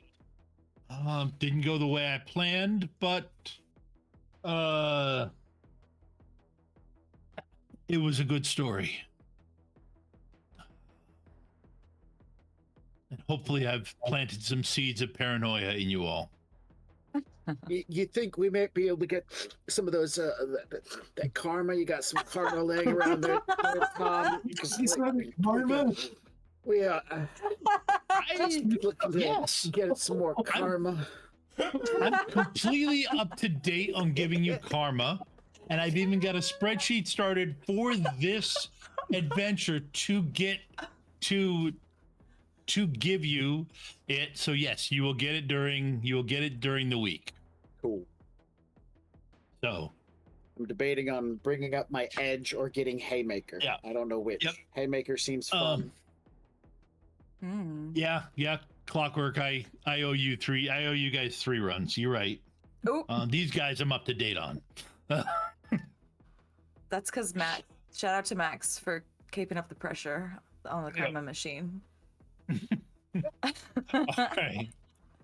Unless somebody's got anything else, I guess we could say good night.